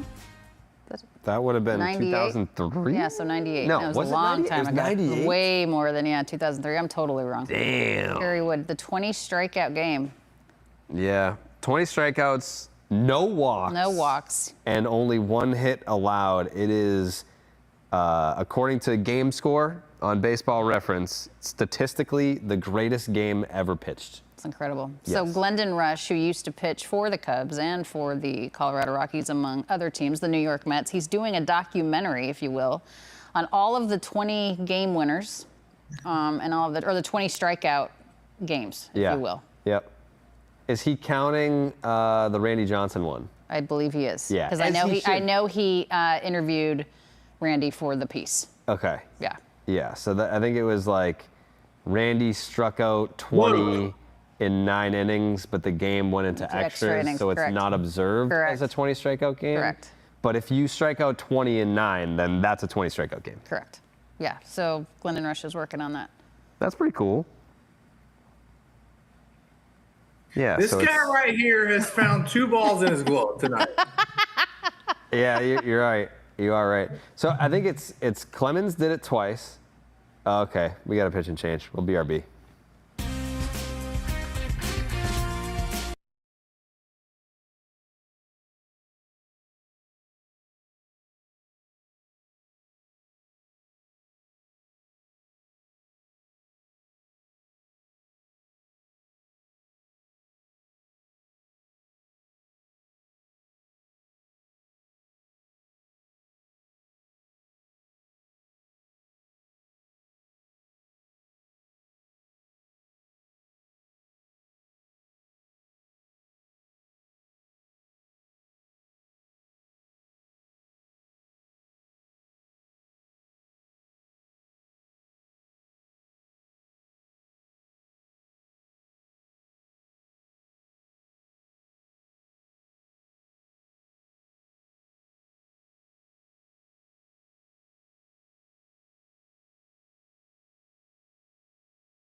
All right, we welcome you back here. Unobstructed Views continues, presented by Blue Moon. Bottom of the 8th, a pitching change.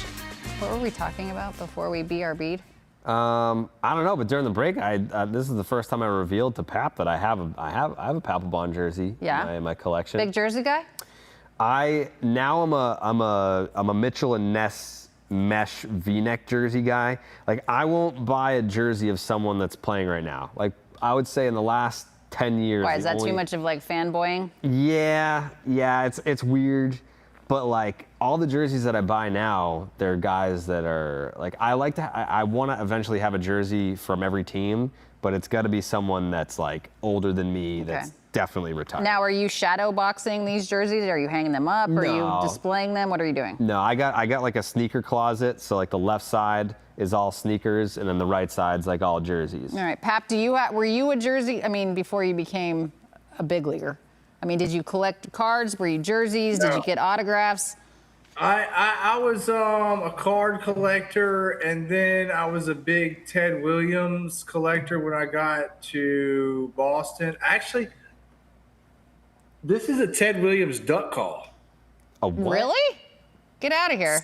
Yeah, a signed, can you see that? Signed Ted Williams duck call. Okay. So Is it one of didn't his belong to personal- him. It's just signed by him? No, this was one of his. I got this out of his estate. How the hell did you get that? My dad got it for me. I'm a big duck hunter. Wow. I'm a big duck hunter. So let me see That's if it pretty works. cool.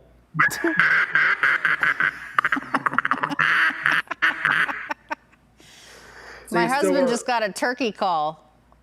Oh, me and Chris need to go turkey hunting. Yeah. He also said, by the way, to go back to Hawaii, because I guess there's access deer there on Hawaii, and you can hunt access deer. I don't know what that means. I don't hunt, but he told you. Oh, yeah. Me and Chris got to hook up. I forgot you and Chris were married. Totally forgot about that. We got to hook up.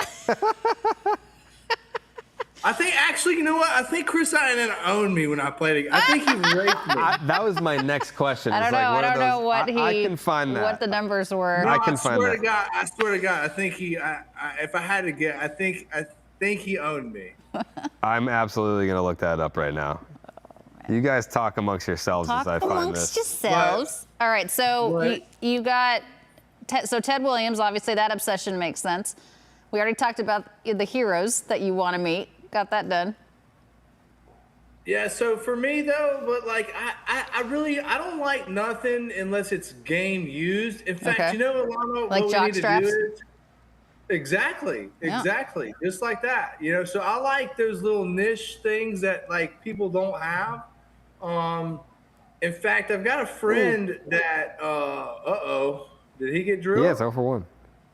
No. Devers got. Did he get hit? I don't know, but I looked up the numbers. You only faced him once in the big leagues, and he was 0 for 1. Oh, that's so not maybe great. you're thinking really? in the minors, he probably took you to the woodshed. Yeah, I'm thinking of him or maybe somebody. I don't know, but anyway. Yeah, you know, I like game use. Let's see if he get. I don't think he gets hit. Chris just texted me 0 for 1. He knew. Yeah, 0 for 1. He goes, nope, 0 for 1. Yeah. Oh man, that's funny. But no, for me, I like game used stuff. I like stuff that has actually been on the field. Right. In fact, I've got a buddy of mine that collects like really like expensive like game used like Tiger Woods putters and Ty Cobb like gloves and like. But anyway, we're going to break. Going to break.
We welcome you back, and let's head back over to Casey Hudson. And Casey, apparently the people have spoken about something that they need to see in regards to Pap and Petey. What is it? A little story time inquiry. Mike says, I think I speak for everyone when I say I need a Pap and Petey family Disney trip stories. I feel like Disney can get a little reckless. Oh man, they're every trip we've ever taken, it's been a shit show. I'm sorry. I don't know if we're allowed to cuss on this show or not. No, you are. Unobstructed. But Yeah. yeah, but thank God for Kelly Pedroia, because she's usually, and my wife is like the worst plan. I love you, baby, but you're the worst planner ever. Like, thank God for Kelly. She's just really, she's like this big planner, you know, got everything. And it always ends up going to, you know what, but I think I can get some pictures on the next show. Yeah, we did a trip one year to Disney World with oh God, I used to play for the Dodgers. He went to Arizona State with them. Left-handed hitter. Andre Ethier. Andre Ethier. And it just, you know, like we went to the Disneyland, and it was like Ethier everywhere, you know? And so I don't know, it just turned into a shit show, man.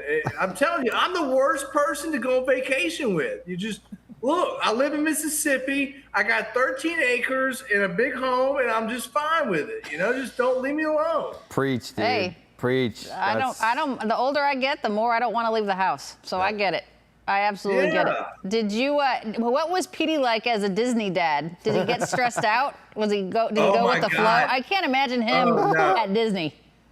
No, Alanna, it's a train wreck. He's so stressed out, man. Like, when he's not in control of something, like the only thing he was in control of in his life is his baseball. And Kelly Pedroia pretty much ran everything else in his life.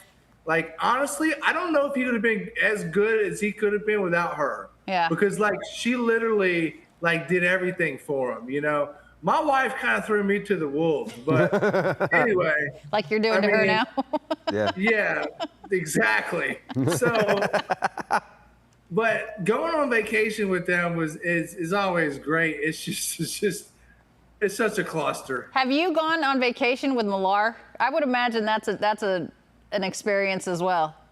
I have not. You know, Millar's too big league for me. Millar, look, Millar takes private jet. Look, he wants to act like he don't have no money, but Millar takes private jets to like Cancun and Mexico. He goes from Texas, you know, South America. He takes private jets everywhere he goes. Yeah, he's always on that PJ.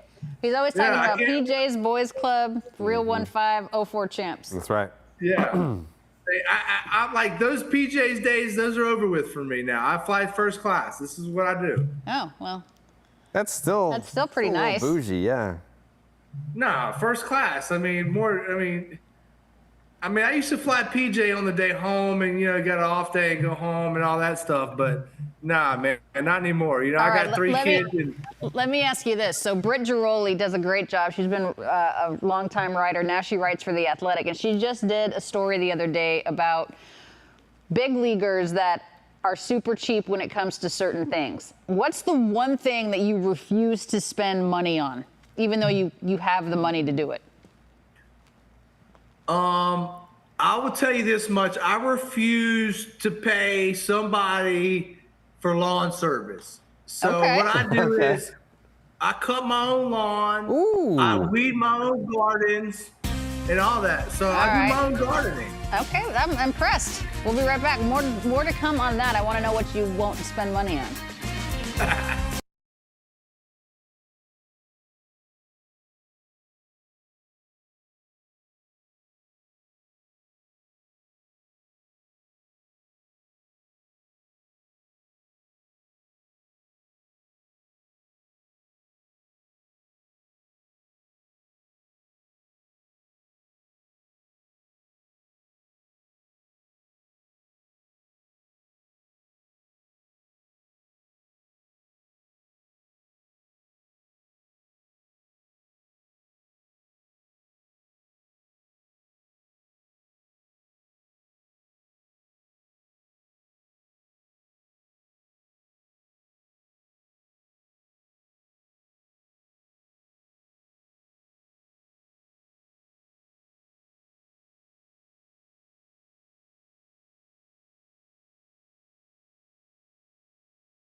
Well, Jared, it's not an unbelievable catch to end the game or win the game, but this was still a pretty nice defensive play. Yeah, that's Willie Abreu. He's a Gold Glover out there. You expect that from him. When I saw the flight path of the baseball and I saw Willier just hauling ass out there, I knew he was going to come up with that. Yeah, nicely done. Nicely done. Casey, welcome back to the show, my friend. Talking about some other stuff in the social media area. What do you have?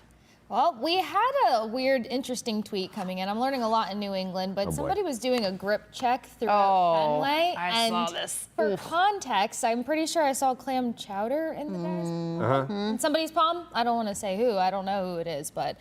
So his name's Adam. Do you know this person? He has my Right off the signature cuff. tattooed on his arm. That's a little weird. I love that. Tell us more, please. He started the grip check with Dunkin' Donuts iced coffees, and it's a phenomenon that's taken off throughout the nation. And I haven't done it yet because I don't want to piggyback off of it. He did a grip check, I believe, on clam chowder, but usually it's iced coffee. What would you grip check? Okay, so yeah, that's a great question. First of all, why? Second of all, what would you grip check? What would I grip check? I don't know. I mean, I know this is kind of like sacrilegious, but I'm actually the Dunkin' Donuts competitor coffee drinker. You know what? It's funny that you say that. Yeah. We're going to get Pat back here in a hot second. We have some technical difficulties. When you walked in today and you had a Starbucks cup, I was like, holy moly, really? New York changed me. Yeah, I was. No Red Sox fan ever wants I to hear you Dunkin' say Donuts. New York changed you. So it did for sure in many ways. I was going to mention that on the broadcast. New York changed me in the sense that that's where I used to just have a buzz cut, and I grew my hair out while I was in New York, which was a great decision. Lucas Giolito was the guy that convinced me to do it, and also what hair product to use. This was when he was with the White Sox. Clearly. Yeah. Yeah. But there were. It took a little while because I was a Dunkin' Donuts guy my whole life, but then I kind of. Isn't that like a rite of passage? Like when you're from New England, you just have to be like a Dunkin' person? Yeah, you don't know any other options when you live here for sure. But I still dabble with the dunks. Do you now? I still dabble. I'm more concerned about the grip check. I don't know anything about this grip check, and y'all talk about what you're trying to grip check. This guy grip checked clam chowder tonight. Yeah, so I mean, like for the most part, I would say 98% of grip checks are iced coffees. Only until very recently have I seen grip checks evolve outside of the iced coffee realm. Only grip check I know of is that when you show up for spring training, they would give you a thing and you would squeeze it and see how much strength you had in your forearm. Sure. Yeah, well, they still do that. A little bit of a different take on grip check. Before we say goodbye to the audience, wanted to say goodbye, obviously, to Casey Hudson, our social media queen. We appreciate you very much, Case. Looking forward to having you on Unobstructed Views all season. No disrespect to Tampa, that's our girl. That was the welcome on, I'm guessing, with all of the Tampa hate and love. At least Pap gave Tampa some love, but it was great rocking with you guys for the first Unobstructed of the season. All right, we'll see you again on May 22nd. Casey, we appreciate you very much. Okay, so grip check, that's interesting. I'm more confused as to why the dude has your signature on his arm, though. He came to the Section 10 meet and greet, and I said, he wanted me to sign his arm, and I said, if I sign that, then I'll call my tattoo guy right now. I'll Uber you there, and he'll take care of it, so it'll be a free tattoo. And he was like, done. So, and I was like, I'll make sure that you get Ubered back to Fenway so you can still go to the game. And my tattoo guy did it. Boom, done. And this guy was sober? Yep. Okay. As far as I know. All right. Who's your tattoo guy? It's Calavera Studios in Chelsea. But I do know your guy. I know your guy as well. I went there right before you went there. I got my leg tattooed. I lost the bet to Kyle Freeland of the Rockies. Oh, yeah. I know and in his handwriting, I have his number 21 on my thigh, which I got at the same tattoo shop. What was the bet? It was rock, paper, scissors. I was doing it for content during COVID because there was no games. So I did rock, paper, scissors, best out of 7 with 50 big leaguers, and we had to put something up every single time, and that was the wager, was I had to get a tattoo. And I got it done at the same place that Pap gets his tattoos done, in Boston at least. Wow. Kyle Freeland just celebrated, I think, win number 207 the other day. Oh, there you go. Yeah. Shout out to Kyle Freeland. He's a good dude. I love Kyle and Ashley Freeland. Great family. Good She's people. amazing. You want to talk about player wives that hold it down. No, she's phenomenal. Yeah. Great Man, girl. I tell you what, though, dude, that's where the heart look, man. Much. I know we've talked about a lot of players' wives, and I'm gonna give much shout out to them, man. That's the hardest job in America, man. Yeah. Podcaster wives too. You know, that's crazy.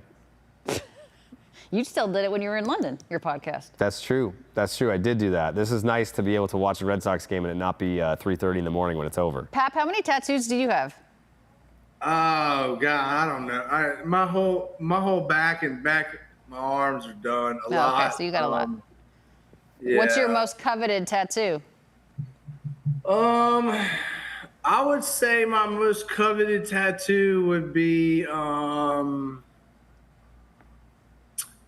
probably the magnolia flowers. So I've got magnolia flowers that kind of are the whole background on my back that represents my wife and then my kids' names, I'd say. That's nice. Yeah. Yeah. I mean, tattoos are very addictive, man. You gotta be careful, man. It is true. Next thing you know, you could be getting Kyle Freeland tattooed on your leg. Now, see, there you And go. on that note, Pap. All right, guys. Unfortunately, the debut of Unobstructed Views ends in an L for the Sox, but we hope you guys enjoyed the broadcast. We're going to be with you all season long, about 14, 15 shows for Casey Hudson, Jonathan Papelbon, Jared Carrabis. I'm Alanna Rizzo for our entire NESN and NESN 360 crew. We appreciate you guys being here. We will be back on May 22nd. The Sox lose this one to the Texas Rangers 6-1. We'll see you back on the 22nd. Good night.